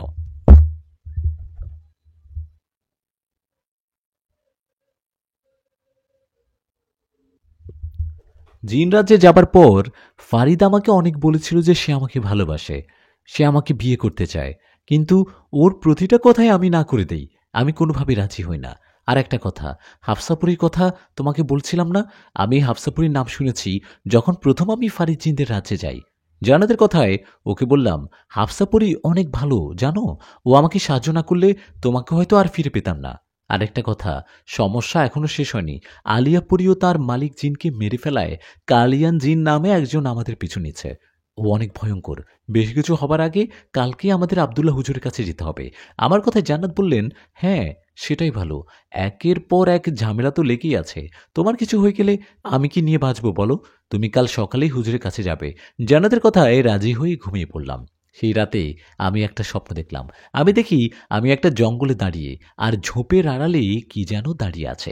ঝোপের আড়ালে কে আমি সেটা দেখার জন্য অনেক চেষ্টা করি, কিন্তু পারছি না।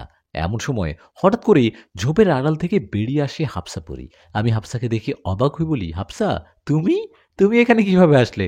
আমার কথায় হাফসা বললেন, আমি ছাড়া পেয়ে গেছি, ফারিজিন আমাকে ছাড়া দিয়েছে, আমি এখন মুক্ত। নাও, তোমার জন্য এই ফলটা নিয়ে আসছি, খাও, হা করো।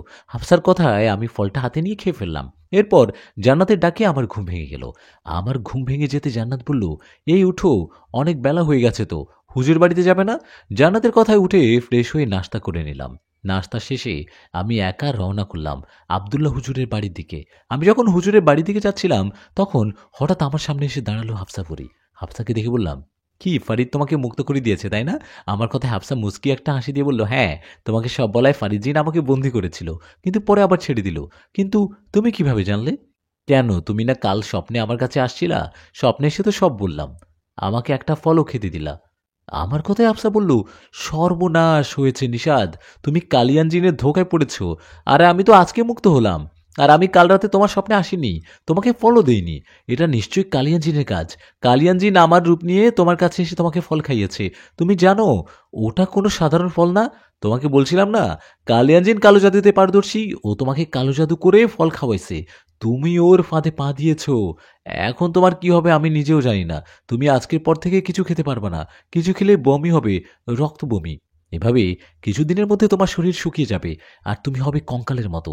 আর দেরি করো না, তাড়াতাড়ি হুজুরের বাড়িতে চলে যাও। চলো, আমি বাড়ি দেখিয়ে দিচ্ছি। আফসার কথায় ভয়ে আমার শরীর কাঁপতে লাগলো। আর কি ভুলটাই করলাম, এখন কি হবে? ভয় ভয় চলে গেলাম সেই হুজুরের কাছে। হুজুরের বাড়িতে যাবার পর একটা ছেলেকে দেখলাম। আমি সেই ছেলেকে হুজুরের বিষয়ে জিজ্ঞেস করায় সে ছেলেটা আমাকে একটা ঘরে নিয়ে গেল। ঘরে যেতে আমি দেখলাম হুজুর শুয়ে আছে বিছানায়। আমি হুজুরকে দেখে সালাম দিলাম। আমার সালামের উত্তর দিয়ে হুজুর বিছানায় উঠে বসে দাঁড়ালো। নিষাদ, তুমি কেমন আছো? জানি ভালো নেই। কেন ভালো নেই আমি সেটাও জানি। কালিয়ান জিন আসছে তাই না? হুজুরের কথায় ওনাকে বললাম, হ্যাঁ, কিন্তু আপনি কিভাবে জানলেন? আমি তো আপনাকে বলিনি। আমার কথা জবাবে হুজুর বললেন, আমি জানি। এই যে আমাকে বিছানায় শুয়ে থাকতে দেখলে, কারণ আমি অসুস্থ। কিছুদিন আগে হাসপাতাল থেকে আসছি, এখনো পুরোপুরি সুস্থ হইনি। আমি কিভাবে অসুস্থ হয়েছি জানো? কালিয়ান জিন আমাকে আক্রমণ করেছিল। আমি এক রাতে বাহিরে থেকে ফিরছিলাম, আমাকে একা পেয়ে কালিয়ান আঘাত করছে। আল্লাহর রহমতে সেদিন আমি মারা যাইনি, বেঁচে গেছি। কিন্তু কালিয়ান জিন পিছু ছাড়েনি। কালিয়ানের বাবাকে মেরেছি আমরা। তাই তোমার মতো আমার উপরেও রাগ কালিয়ান জিনের। আমি তোমার বাড়িতে যেতাম, কিন্তু অসুস্থ থাকার কারণে যেতে পারিনি। তুমি আসছো ভালোই হয়েছে। হুজুর কথায় ওনাকে বললাম, কিছুদিন ধরে আমার সাথে খুব ভয়ঙ্কর ঘটনা ঘটছে। কালিয়ান জিন গতকাল রাতে আমাকে স্বপ্নের মধ্যে একটা ফল খাইয়ে দিয়েছে। ওটা নাকি সাধারণ কোনো ফল ছিল না। আমার কথায় হুজুর বললেন, হ্যাঁ, তুমি ঠিকই শুনেছ, তোমাকে ধোকা দেওয়া হয়েছে। কালিয়ান জিন কালো জাদুতে পারদর্শী। আমি তো জানতাম না হুজুর। এখন আমি কি করব? কালিয়ানের হাত থেকে বাঁচতে আপনার কাছে আসা। আপনি বলুন, এখন কি করব? আমার কথা জবাবে হুজুর বললেন, সেই উপায় আমিও জানি না। আচ্ছা, তুমি আমার ঘরের দরজা লাগাও, আমি তোমার এই ব্যাপারগুলো একটু দেখছি, আর আমার সাথে থাকা আমার ওস্তাদ জিনকে ডাকি, দেখি উনি কি বলে। হুজুরের কথা মতো আমি দরজাটা লাগিয়ে বসে পড়লাম। তখন হুজুর বলল, চুপ করে থাকো, কথা বলো না। এই বলে হুজুর তার ওস্তাদ জিনকে স্মরণ করলেন। আর কিছুক্ষণের মধ্যে মনে হলো ঘরটা কেঁপে উঠল। ঘরটা কেঁপে ওঠার সাথে সাথে সেখানে এসে উপস্থিত হলেন সেই ওস্তাদ জিন। ঘরটা কেঁপে ওঠার সাথে সাথে সেখানে এসে উপস্থিত হলেন সেই ওস্তাদ জিন। উনি আশায় আবদুল্লাহ হুজুর ওনাকে সালাম দিলেন। ওস্তাদ জিন সালামের উত্তর দিয়ে বললেন, তোমার শরীর এখন কেমন আবদুল্লাহ? আলহামদুলিল্লাহ, এখন মোটামুটি ভালো। ওস্তাদ, আপনাকে এই সময় স্মরণ করার জন্য দুঃখিত। আপনি তো অবগত আছেন কালিয়ান জিন আমাকে আক্রমণ করেছে। শুধু আমাকে না, এই যে ছেলেটা এর পরিবারের পিছনে লেগেছে। এখন করণীয় কি? কি করব আমরা? হুজুরের কথায় ওস্তাদ জিন বললেন, কালিয়ান তো এই ছেলেকে কালো জাদু করে ফল খাইয়েছে ওই ফলের পেটে। কিছুদিনের মধ্যে এর চিকিৎসা না করাতে পারলেও মারা যাবে। তাহলে আপনি বলুন না, কালিয়ানির সাথে কি যুদ্ধ ঘোষণা করব? আপনি কি কালিয়ানির সাথে পারবেন না? হুজুরের কথার জবাবে ওস্তাদ জিন বললেন, ক্ষমতা বলো আরও শক্তি বলো, এগুলো আল্লাহর দান। আল্লাহ যাকে ইচ্ছা ক্ষমতা দেন, আবার কেড়েও নেন। কালিয়ান জিনের সাথে আমি পারবো ইনশাল্লাহ। ওর অনুসারী সৈন্য জিন অনেক। আমি ওর সাথে যুদ্ধ করার আগে তুমি একটা কাজ করো, তোমাকে একটা জিন গোত্রের ঠিকানা দেব। তুমি আজ রাতে সেই ছেলেটা সহ সেখানে যাবে। সেই জিন গোত্রে যাবার পর তাদের সর্দারের সাথে কথা বলবে। ওই গোত্রের জিনেদের সাথে এই কালিয়ান জিনের পুরনো শত্রুতা আছে। ওরা যদি কালিয়ানের কথা শুনে তোমাদের সাহায্য করে, তাহলে সহজ হবে কালিয়ানের সাথে যুদ্ধ করা। উস্তাদ জিনের কথায় আবদুল্লাহ হুজুর রাজি হলেন, আর বললেন, ঠিক আছে, তবে তাই হবে। আমরা আজকেই সেই জিন গোত্রে যাব, আর ওদের সর্দারের সাথে কথা বলবো। হুজুরের কথায় উস্তাদ জিন চলে গেলেন। উনি চলে যাওয়ার পর হুজুর আমাকে বললেন, শুনলে তো উনি কি বলল? এখন বাড়িতে যাও, আজ রাতে যাব আমরা সেই জিনদের কাছে। হুজুরের কথায় ওনাকে বললাম, কিভাবে যাব, কোথায় যাব? তখন হুজুর বললেন, সেটা আমি জানি, তুমি এখন বাড়িতে যাও, সন্ধ্যার পর আমার কাছে এসো, দুজনে যাব সেখানে। হুজুরের কথায় আমি চলে গেলাম বাড়িতে। বাড়িতে যাওয়ার সময় আমাকে জিজ্ঞেস করায় আমি ওদের সব ঘটনা খুলে বললাম। ওদের বললাম, আজ রাতে হুজুর সহ যেতে হবে। আমার কথায় জান্নাত বলল, তুমি জিন রাজ্যে যাবে, কোন সমস্যা হবে না তো কোনো? আবার যদি কোনো সমস্যা হয়? আমার কিন্তু ভীষণ ভয় করছে, ভীষণ ভয় করছে নিশাদ। জান্নাতের কথায় ওকে বললাম, না, ইনশাআল্লাহ তেমন কোনো সমস্যা হবে না। আমি তো একা যাব না, আমার সাথে আব্দুল্লাহ হুজুর থাকবে, চিন্তা করো না। কথাটা বলে ঘুরে গিয়ে শুয়ে শুয়ে আরাম করতে লাগলাম। এভাবে কেটে গেল সেই দিন। দিন পেরিয়ে সন্ধ্যা হবার সাথে সাথে আমি বাড়ি থেকে বেরিয়ে চলে গেলাম হুজুরের বাড়িতে। আমি হুজুরের বাড়িতে যাবার পর হুজুর আমাকে নিয়ে রওনা করল। আমি আব্দুল্লাহ হুজুরের সাথে সাথে হাঁটছি। হাঁটতে হাঁটতে আমি ওনাকে বললাম, আমরা কোন দিকে যাচ্ছি? সামনে তো নদী, তাই না? আমার কথার জবাবে উনি বললেন, হ্যাঁ, ওদিকে দিয়ে যেতে হবে। আসো, আমার সাথে আসো, দেখতে পারবে। ওনার কথায় আমি কথা না বাড়িয়ে হাঁটতে লাগলাম। এভাবে বেশ কিছুক্ষণ হাঁটার পর পৌঁছে গেলাম একটা ছোট নদীর ঘাটে। এই ঘাটটা বেশ পুরনো, মানুষজন এখন আর তেমন এই ঘাটটা ব্যবহার করে না। আমরা সেখানে যেতে আমি দেখলাম ঘাটে একটা নৌকা বাঁধা। একজন নৌকা নিয়ে অপেক্ষা করছে আমাদের জন্য। ওনাকে দেখে আব্দুল্লাহ হুজুর বললেন, আসো, নৌকায় উঠো। এই বলে উনি নৌকায় উঠলেন, ওনার সাথে আমি উঠলাম নৌকায়। আমরা নৌকায় উঠায় সেই নৌকাটা চলতে লাগলো। নৌকায় চলার সময় আমি খেয়াল করলাম নৌকা চালকের মুখ দেখা যাচ্ছে না। ওনার মুখে একটা ঘোমটার মতো দেয়া। এটা দেখে আমি বললাম, কি মাঝি, মাঝি ভাই, আপনার মুখে ঘোমটা দেয়া কেন? আরে, আরেকটা কথা, আমার জানা মতে এই ঘাটটা পুরনো হয়ে গেছে। এই ঘাটটা এখন আর কেউ ব্যবহার করে না। এখানে নাকি ভূতুড়ে ঘটনা ঘটে। আপনি কি এই বিষয়ে কিছু জানেন? আপনার বাড়ি কি এই গ্রামেই? আমার কথায় মাঝে কিছু না বলে উনি ওনার মতো নৌকা চালাচ্ছেন। এটা দেখি আমি বললাম, কি হলো, কথা বলছেন না কেন? কথা বলতে পারেন না নাকি? আমার কথায় আব্দুল্লাহ হুজুর বললেন, আরে তুমি কাকে কি বলছো? উনি মানুষ না, উনি একজন জিন। ওনার সাথে কথা না বলে চুপ করে বসে থাকো। কি, উনি জিন? আমি তো ভেবেছিলাম মানুষ। আমার কথায় হুজুর বললেন, না, উনি জিন। উনি আমাদেরকে নদীর একটা জায়গায় নিয়ে যাবেন, সেখান দিয়ে যেতে হবে ওই জিন গোত্রের রাজ্যে। আর আমরা যে জিনদের কাছে যাচ্ছি, ওরা পানির নিচের জিন। হুজুরের কথাগুলো মনোযোগ দিয়ে শুনছিলাম, এরকম অভিজ্ঞতা কখনো হয়নি। আমরা সেই নৌকায় কিছুক্ষণ থাকার পর সেই নৌকাটা নদীর একটা জায়গায় গিয়ে থেমে যায়। নৌকাটা থেমে যাওয়ায় হুজুর কি দোয়া পড়ে নদীর পানিতে ফু দেয়, আর তার কিছুক্ষণ পর পানি ঘুরপাক খেতে থাকে। পানি এভাবে ঘুরপাক খেতে খেতে মনে হলো একটা গর্তের মতো তৈরি হলো। পানি এরকম গর্তের মতো হতে হুজুর বললেন, চলো, ভয় পেও না, বিসমিল্লাহ বলে এখানে লাফ দিবা। হুজুরের কথা মতো আমি ওনার হাতটা ধরে বিসমিল্লাহ বলে সেখানে লাফ দিলাম। আমরা সেখানে লাফ দেওয়ার পর কিছুক্ষণ আমাদের হুঁশ থাকে না। কিছুক্ষণ পর আমরা দেখি আমরা খুব সুন্দর একটা জায়গায় চলে এসেছি। সুন্দর এই জায়গাটা দেখে আমি হুজুরকে জিজ্ঞেস করায় হুজুর বললেন, ভয় পেও না, আমরা পানির নিচে জিন রাজ্যে চলে আসছি। আমরা সেখানে যাওয়ার পর দুজন জিন এসে আমাদেরকে তাদের সর্দারের কাছে নিয়ে যায়। সে জিন সর্দারের কাছে যাওয়ার পর আব্দুল্লাহ হুজুর ওনাকে সালাম দেন। হুজুর ওনাকে সালাম দেয়ায় সে জিন সর্দার সালামের উত্তর দিয়ে বলে, আপনারা তো মানবজাতি, আমাদের এখানে তো কোনো মানুষ আসতে পারে না, নিশ্চয়ই কোনো জিন আপনাদের এখানে আসতে সাহায্য করছে। জিন সর্দারের কথায় হুজুর বললেন, হ্যাঁ সর্দার, আপনি ঠিকই বলছেন। আমার উস্তাদ জিন আপনাদের কাছে পাঠিয়েছে আমাদের।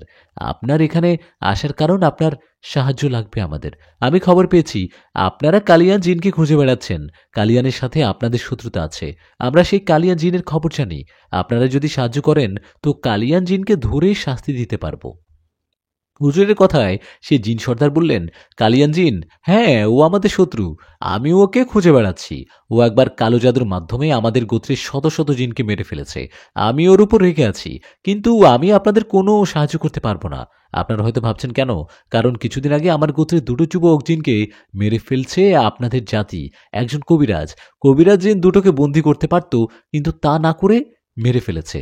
এখন আমি যদি আপনাদের সাহায্য করি তাহলে আমার গোত্রের বাকি জিনেরা বলবে যে মানুষ আমাদের দুজন জিনকে মেরে ফেলছে, আপনি তাদের সাহায্য করলেন। আমি এখন নিরুপায়, আমি আপনাদের কোনো সাহায্য করতে পারলাম না।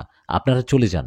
কথাটা বলে সে জিন সর্দার দুজন জিনকে বলেন, এই, এদেরকে রেখে আসো।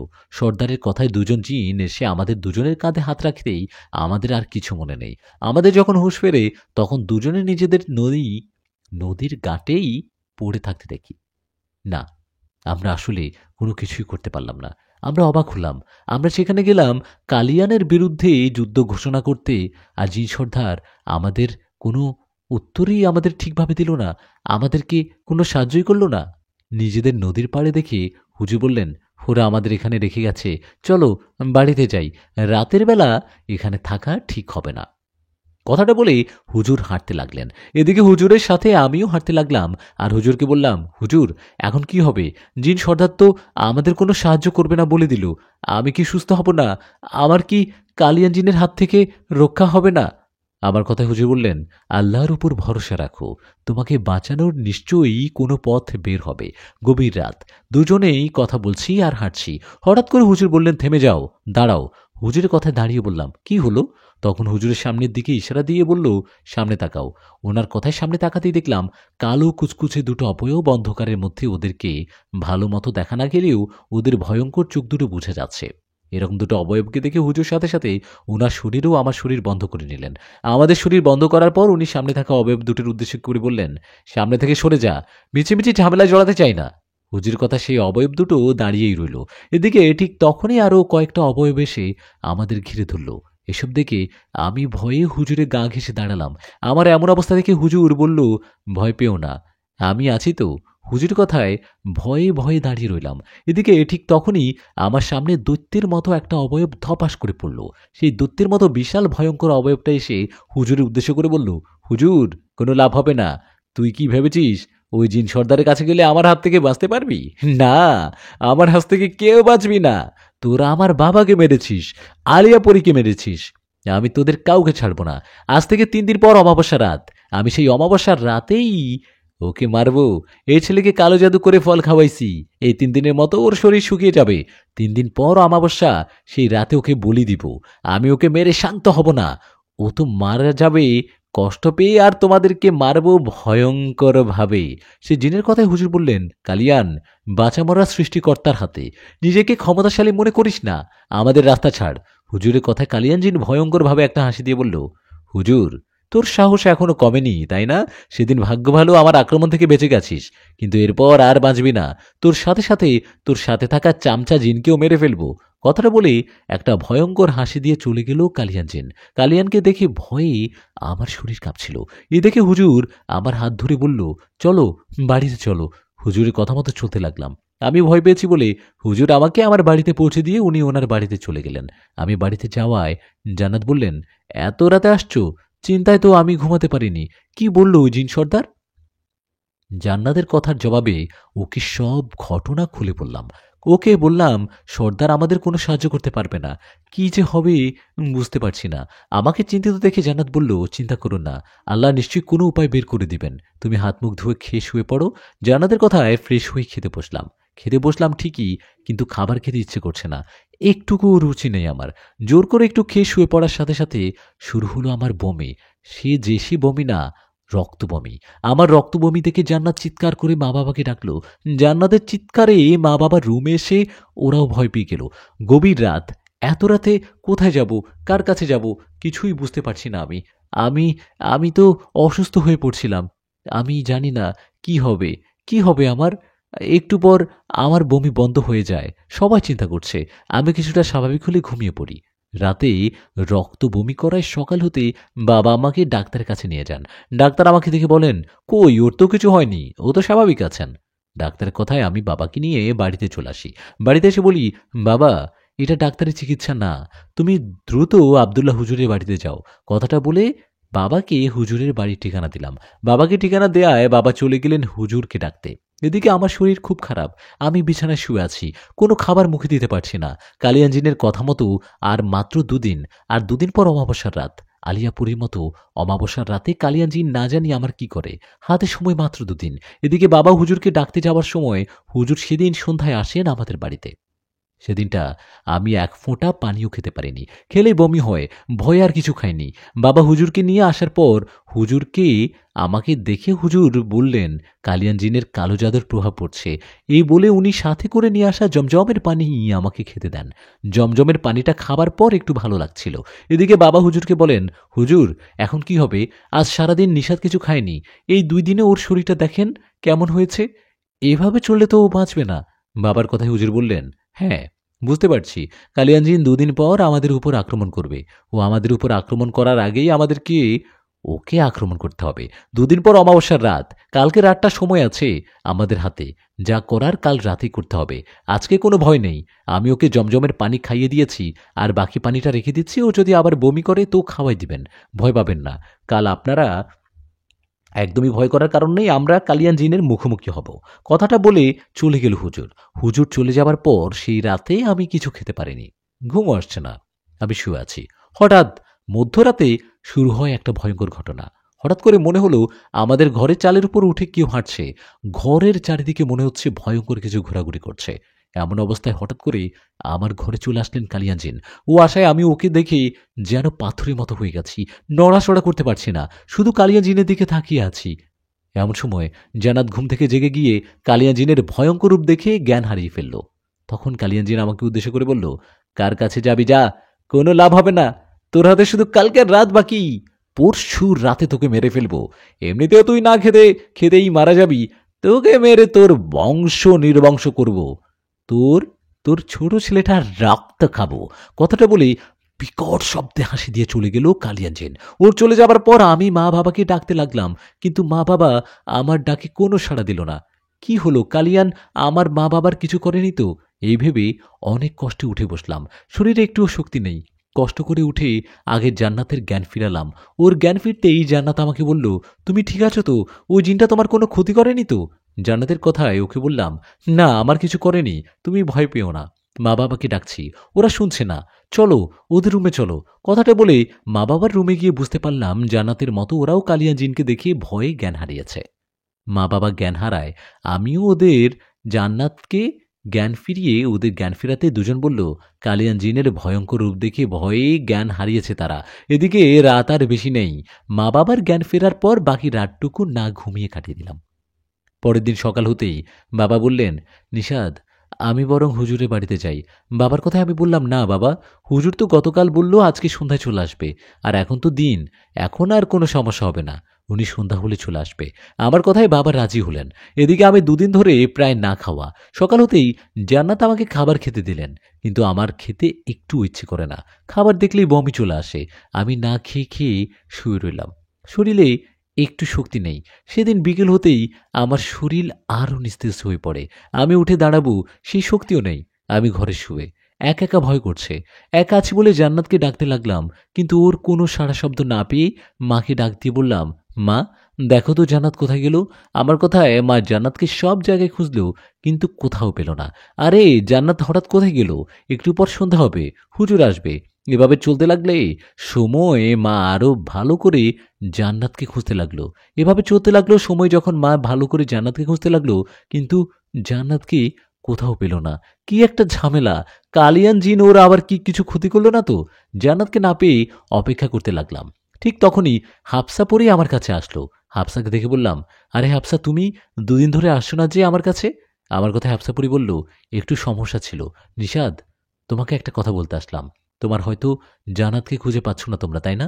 জান্নাতকে আবারও ধরে নিয়ে গেছে ফারিদ জেন। কি? ফারিদ আবারও জান্নাতকে ধরে নিয়ে গেছে? হাফসা বলল, হ্যাঁ, ফারিদ আবারও জান্নাতকে ধরে নিয়ে গেছে, আর এবার ফারিদ জান্নাতকে জোর করে বিয়ে করবে। হাফসা, কি বলছো এসব? বিয়ে করবে মানে? উফ, আমি এখন কোন দিকে যাব? আমি নিজেই বাঁচি না। একটু পর হুজুর আসবে। আজকে রাতে কালিয়ান জিনের সাথে শেষ যুদ্ধ করবে। এখন আমি কোন দিকে যাই বলো তো? এসব বলতে না বলতেই হুজুর আসলেন। হুজুর আসে হাফসাপুরি চলে গেলেন। এদিকে হুজুর আসলেন, উনি সাথে করে অনেক প্রয়োজনীয় জিনিস নিয়ে আসছেন। উনি এসে আমাকে উদ্দেশ্য করে বলল, নিশাদ, চলো, বাইরে চলো, আমরা কাজ শুরু করব। হুজুর কথায় আমি বললাম, হুজুর, আমার বউকে ফারিদ জিন ধরে নিয়ে গেছে, ও নাকি জান্নাতকে জোর করে বিয়ে করবে। আমার কথায় হুজুর বললেন, বিপদ দেখি একেবারে আসে, তবে নিশাদ, তোমার জীবনটা আগে, আগে নিজের জীবন বাঁচাও। আজকে রাতে যদি আমরা কালিয়ান জিনের মুখোমুখি না হই, তাহলে কালকে অমাবস্যার রাতে ওরা তোমাকে মেরে ফেলবে। আগে নিজের জীবন বাঁচাও, তারপর তোমার বউকে উদ্ধার করিও। কথাটা বলে হুজুর আমাকে নিয়ে রেডি হলেন। এদিকে মা কান্না করছে, বাবার চিন্তা করছে, কি হয় কি হয়। মায়ের কান্না ও বাবার চিন্তা দেখে আব্দুল্লাহ হুজুর ওদের বললেন, আপনারা চিন্তা করবেন না, কান্না করবেন না, নামাজ পড়ে আল্লাহর কাছে সাহায্য চান। আমি আপনাদের বাড়িতে কালিয়ান জিনকে হাজির করতে পারবো না, এতে আপনাদের বাড়ির ক্ষতি হবে। তাই নিশাদকে নিয়ে বাইরে যাচ্ছি, আমাদের জন্য দোয়া করবেন। আমি আপনাদের বাড়িটা বন্ধ করে দেই, আপনারা আপনাদের নাতি লাবিবকে নিয়ে একটা ঘরে দরজা লাগিয়ে বসে থাকুন। মনে রাখবেন, বাইরে কি হয় হোক, কে ডাকে ডাকুক, সকাল হবার আগে দরজা খুলবেন না। ওদিকে জান্নাতের বিষয়ে একটু জেনে আসি চলুন। জান্নাতকে ফারিদ জিন ধরে নিয়ে যাবার পর জান্নাত ফারিদকে বলে, ফারিদ, আমাকে ধরে নিয়ে আসছো কেন তুমি? জান্নাতের কথা জবাবে ফারিদ বলে, বিয়ে করব তোমাকে। জান্নাত তখন বলে, ফারিদ, পাগলামি করো না, আমার স্বামীর অনেক বিপদ, যেতে দাও আমাকে, আমি তোমার পায়ে পড়ি। ফারিদ বলে, না, আমি তোমাকে কোনোভাবে ছাড়ব না, তোমাকে আমার ভালো লাগে, আমি কারো কথা শুনবো না, তোমাকে বিয়ে করব। ফারিদের কথায় জান্নাত বলল, ফারিদ, জোর করে ভালোবাসা হয় না, তুমি কি আমাকে জোর করে বিয়ে করে সুখে থাকতে পারবে? ফারিদ বলে, আমি এত কিছু বুঝি না, আমি তোমাকে বিয়ে করব, কেউ বাধা হয়ে দাঁড়াতে পারবে না। ফারিদের কথায় জান্নাত বলল, ফারিদ, বেশি বেশি করছো, আমার স্বামী বিপদে আছে, একটু পর কালিয়ান জিনের সাথে যুদ্ধ হবে। একটা কথা শোনো, তুমি যদি আমাকে জোর করে বিয়ে করো তাহলে আমি আত্মহত্যা করব, আমি নিজে নিজে মারা যাব, আর আমার মৃত্যুর জন্য দায়ী থাকবা তুমি। জান্নাতের কথায় ফারিদ জান্নাতের দিকে তাকিয়ে ওকে একটা ঘরে বন্দি করে রেখে দেয়।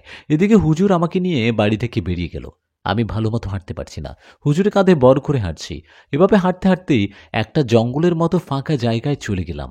সেখানে যাবার পর দেখলাম হুজুর আগে সেখানটা প্রস্তুত করে রেখেছে। একটা জায়গায় গোল করে বৃত্ত এঁকে তার চারিদিকে মোমবাতি জ্বালিয়ে রেখেছে। আমি সেখানে যাওয়ায় হুজুর বিসমিল্লাহ বলেই আমাকে নিয়ে সেই বৃত্তের ভিতর প্রথমে বসল। প্রবেশ করাতে সেখানে প্রবেশ করায় আমাকে সামনে বসিয়ে দিলেন আর বললেন, এখন আমি কালিয়ান জিনকে হাজির করব। এখানে কালিয়ান ছাড়া অনেক জিন আসতে পারে, তাই ভয় পেয়ে ভুল করেও এই বৃত্ত থেকে বের হবে না। কথাটা বলে হুজুর আমাকে সামনে বসিয়ে কালিয়ান জিনকে হাজির করতে লাগলেন। এভাবে বেশ কিছুদিন চলার পর আশপাশের পরিবেশ গরম করে ঝড়ের বেগে সেখানে এসে উপস্থিত হলো কালিয়ান জিন। কালিয়ান জিন একটু দূরে দাঁড়িয়ে, আর কালিয়ান জিনের পিছনে মনে হচ্ছে হাজার হাজার সৈন্য জিন। কালিয়ান জিন উপস্থিত হওয়ায় আমাদের পিছনে এসে উপস্থিত হলো হুজুর, ওস্তাদ জিন, হুজুরের ওস্তাদ জিন এবং তার সাথে থাকা সৈন্যরা। দুই দিকে দুই দল জিন, মাঝখানে আমরা। এমন সময় হুজুরের ওস্তাদ জিন কালিয়ান জিনকে বললেন, কালিয়ান, তোমাকে শেষবারের মতো বলছি, জীবনে অনেক পাপ করেছ, অনেক মানুষের জিনের ক্ষতি করেছ, এখন ভালো পথে ফিরে আসো, এই ছেলেটার উপর থেকে কালো জাদু তুলে নাও। উস্তাদ জিনের কথায় কালিয়ান জিন বলল, আমি ভয় পাই না, আর আমার নজরে যে পড়ে তাকে ছেড়ে দেই না। আমি ওই ছেলের উপর থেকে কালো জাদু তুলব না, কালো জাদু করেছি তো করেই ওকে মেরে ফেলবো, মেরে ফেলবো সাথে সাথে তোকেও। কালিয়ান জিনের কথায় উস্তাদ জিন বললেন, কালিয়ান, তুই অনেকবার বেড়ে গেছিস, তোকে ভালো হওয়ার একটা সুযোগ দিলাম, কিন্তু তুই ভালো হলি না। কথাটা বলে উস্তাদ জিন তার হাত উপরে তুলে একটা ইশারা দিল। ওনার ইশারায় সেখানে এসে উপস্থিত হলো সেই জিন সর্দার। কোন জিন সর্দার জানেন? আমি আবদুল্লাহ হুজুর পানি নিচে যে জিন সর্দারের কাছে গিয়েছিলাম, যারা কালিয়ান জিনের শত্রু, সেই জিন সর্দার। উনি আমাদের ফিরিয়ে দিয়েছিলেন ঠিকই, কিন্তু পরে ওস্তাদ জিন বুঝিয়ে বলার পর ওরা আমাদের সাহায্য করতে রাজি হয়। তো সেই জিন সর্দার তার গোত্রের হাজার হাজার জিন সৈন্য নিয়ে সেখানে আসে। উনি এসে কালিয়ানকে বলে, কালিয়ান, মনে আছে তো আমাদের কথা? আমি তো মনে মনে তোকে খুঁজছিলাম। কথাটা বলতে না বলতেই সে জিন সর্দার ও সর্দার ওস্তাদ জিন মিলে কালিয়ানকে আঘাত করতে লাগলো। কালিয়ান জিন যে পালিয়ে যাবে সেই সুযোগটা ওর ছিল না। ওস্তাদ জিন ওই জিন সর্দারের আঘাতেই কালিয়ান জিন আহত হয়ে পড়লেন মাটিতে। ও আহত হয়ে বললেন, বেমানের দল, আমি জানতাম তোরা আমার সাথে যুদ্ধ করতে কোনো না কোনো বুদ্ধি করবি। তোরা আমাকে বোকা ভেবেছিস, তাই না? তোদের মতো আমিও আমার মতো শক্তিশালী আরো 3টা বন্ধু জিনকে বলে রেখেছি। কথাটা বলে কালিয়ান কি কি জানি বলতে লাগলেন আর ডাকতে লাগলেন তার বন্ধু জিনদেরকে। কালিয়ানের ডাকে সেখানে মুহূর্তের মধ্যে এসে উপস্থিত হলেন কালিয়ানের 3 বন্ধু। ওরা এসেই ওস্তাদ জিন ও জিন সর্দারের উপর আক্রমণ করল। এতক্ষণ কালিয়ান জিনকে আঘাত করছিলেন, এখন উল্টো হয়ে গেল। কালিয়ান ও তার বন্ধু মোট 4 জন মিলে ওস্তাদ জিন ও জিন সর্দারকে আঘাতের পর আঘাত করতে লাগলেন। ওদের যুদ্ধে এগিয়ে আমাদের গোলবৃত্ত ভেঙে গেল। ওইদিকে আমাদের 2 জন ছিটকে গিয়ে পড়লাম 2 দিকে। ওস্তাদ জিন ও জিন সর্দার আহত হয়ে পড়ে রইলেন। এই বুঝি কালিয়ান ও তার বন্ধু জিনেরা এদের মেরে ফেলবে। এমন একটা অবস্থায় সেখানে এসে উপস্থিত হলেন ফারিদ জিন। ফারিদ জিন জান্নাতকে নিয়ে আসছেন। ফারিদ এসে কালিয়ান ও তার 3 বন্ধুকে আঘাত করল। ফারিদের আঘাতেই ওরা চিৎকার দিয়ে ছিটকে পড়ল দূরে। ফারিদ আঘাত করায় 4 জন রেগে চারদিক দিয়ে এসে ফারিদকে ধরে আঘাত করতে লাগলো। ওদের আঘাতে নিস্তেজ হয়ে পড়ল ফারিদ। তবুও ওরা ফারিদকে ছাড়ল না, ফারিদকে মারতে লাগলো। ওদের আঘাতে ফারিদ খুব গুরুতর আহত হয়ে পড়ে রইল মাটিতে। ফারিদের এমন অবস্থায় ওরা ফারিদকে একদম মেরে ফেলতে যাবে, ঠিক তখনই ফারিদ ওর সাথে করে নিয়ে আসা ওই ফুলের পানি ওদের শরীরে ছিটিয়ে দিল। যে ফুলটা ফারিদ জিনের আকাশমণি পাহাড়ে পাওয়া যায়, যে ফুলের পানি দিয়ে আলিয়া পরীকে দুর্বল করেছিল, সেই ফুল ফারিদ ওদের উপর সেই ফুলের পানি ছিটিয়ে দেয়াতে ওরা যন্ত্রণায় চিৎকার করতে লাগলো। আর এই সুযোগে ওস্তাদ জিন ও জিন সর্দার ওদের আঘাত করতে করতে মেরে ফেলল। কালিয়ান ও তার ৩ জন বন্ধু মারা যাওয়ার পর বাকি সৈন্য জিনেরা পালিয়ে যায়। এদিকে ফারিদ জিন গুরুতরভাবে আহত হয়ে পড়ায় জান্নাতও আমি দৌড়ে যাই ওর কাছে। হাফসা পরিও চলে আসে সেখানে। আমরা ফারিদের কাছে যাবার পর কান্না করতে থাকি। আমরা ওকে খারাপ ভাবতাম, আর সেই কিনা আমার জীবন বাঁচালো। আমাদের কান্না দেখে ফারিদ জান্নাতের দিকে তাকিয়ে বলল, জান্নাত, আমি তোমার উপর অন্যায় করছি, জানি না তুমি আমাকে কখনো ক্ষমা করবে কিনা। কি করব বলো, তোমাকে যে ভালোবেসে ফেলেছিলাম। জান্নাত, তোমার কষ্ট দেখতে পারিনি বলে তোমাকে মুক্ত করে দিলাম। তোমার আর তোমার স্বামীর পথের বাধা এখন কেউ হবে না। হাফসা, আমি বুঝতে পারছি আমার সময় শেষ হয়ে আসছে। আমি জিন বাদশাহ হয়তো আর থাকবো না। আজকের পর থেকে আমাদের রাজ্যের দায়িত্ব তোমাকে দিয়ে দিলাম। জান্নাত, ভালো থেকো। কথাটা বলে নিস্তেজ হয়ে গেল ফারিদ। ওর অবস্থা দেখে আমরা চিৎকার করতে লাগলাম। এমন অবস্থায় হাফসা বলল, কেঁদে আর লাভ হবে না, ফারিদ মারা গেছে। ফারিদ মারা গেছে শুনে জান্নাত চিৎকার করে কান্না করতে লাগলো। ফারিদ আমাদের বাঁচাতে মারা যাবে ভাবতে পারিনি। ওদিকে কালিয়ানও তার বন্ধুদের মেরে ওস্তাদ জিন ও জিন সর্দার চলে যায়। ওরা চলে যাবার পর হুজুর আমার কাছে এসে বলে, নিশাদ, ফারিদ মারা যাওয়ায় অনেক খারাপ লাগছে। ও না আসলে হয়তো আজ সবাই মারা যেতাম। ও এই উপকার কখনো ভুলব না। ও জিন্দের বাচ্চা, ও যেহেতু মারা গেছে, ওকে নিয়ে যেতে দাও। হাফসা, ওকে নিয়ে যাও। হুজুরের কথায় হাফসা ফারিদকে নিয়ে চলে গেল। চলে যাবার আগে শেষবারের মতো দেখে নিলাম ফারিদ জিনের মুখ। ফারিদকে নিয়ে যাওয়ার পর আমরা চলে যাই বাড়িতে। আমরা বাড়িতে ফেরায় মা বাবাকে আমাকে দেখে খুশি হয়, আল্লাহর কাছে শুকরিয়া আদায় করে।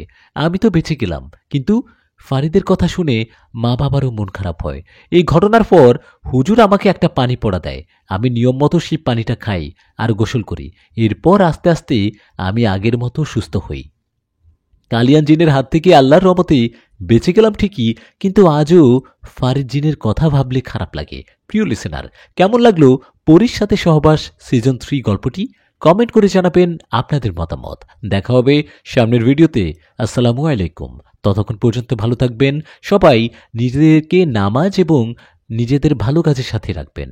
আর প্রত্যেক মানুষের জন্য দোয়া করবেন, ভালো কাজের সাথে থাকবেন, এবং আমাদের এই চ্যানেলটি সাবস্ক্রাইব না করে থাকলে সাবস্ক্রাইব করে সবসময় পাশে থাকবেন।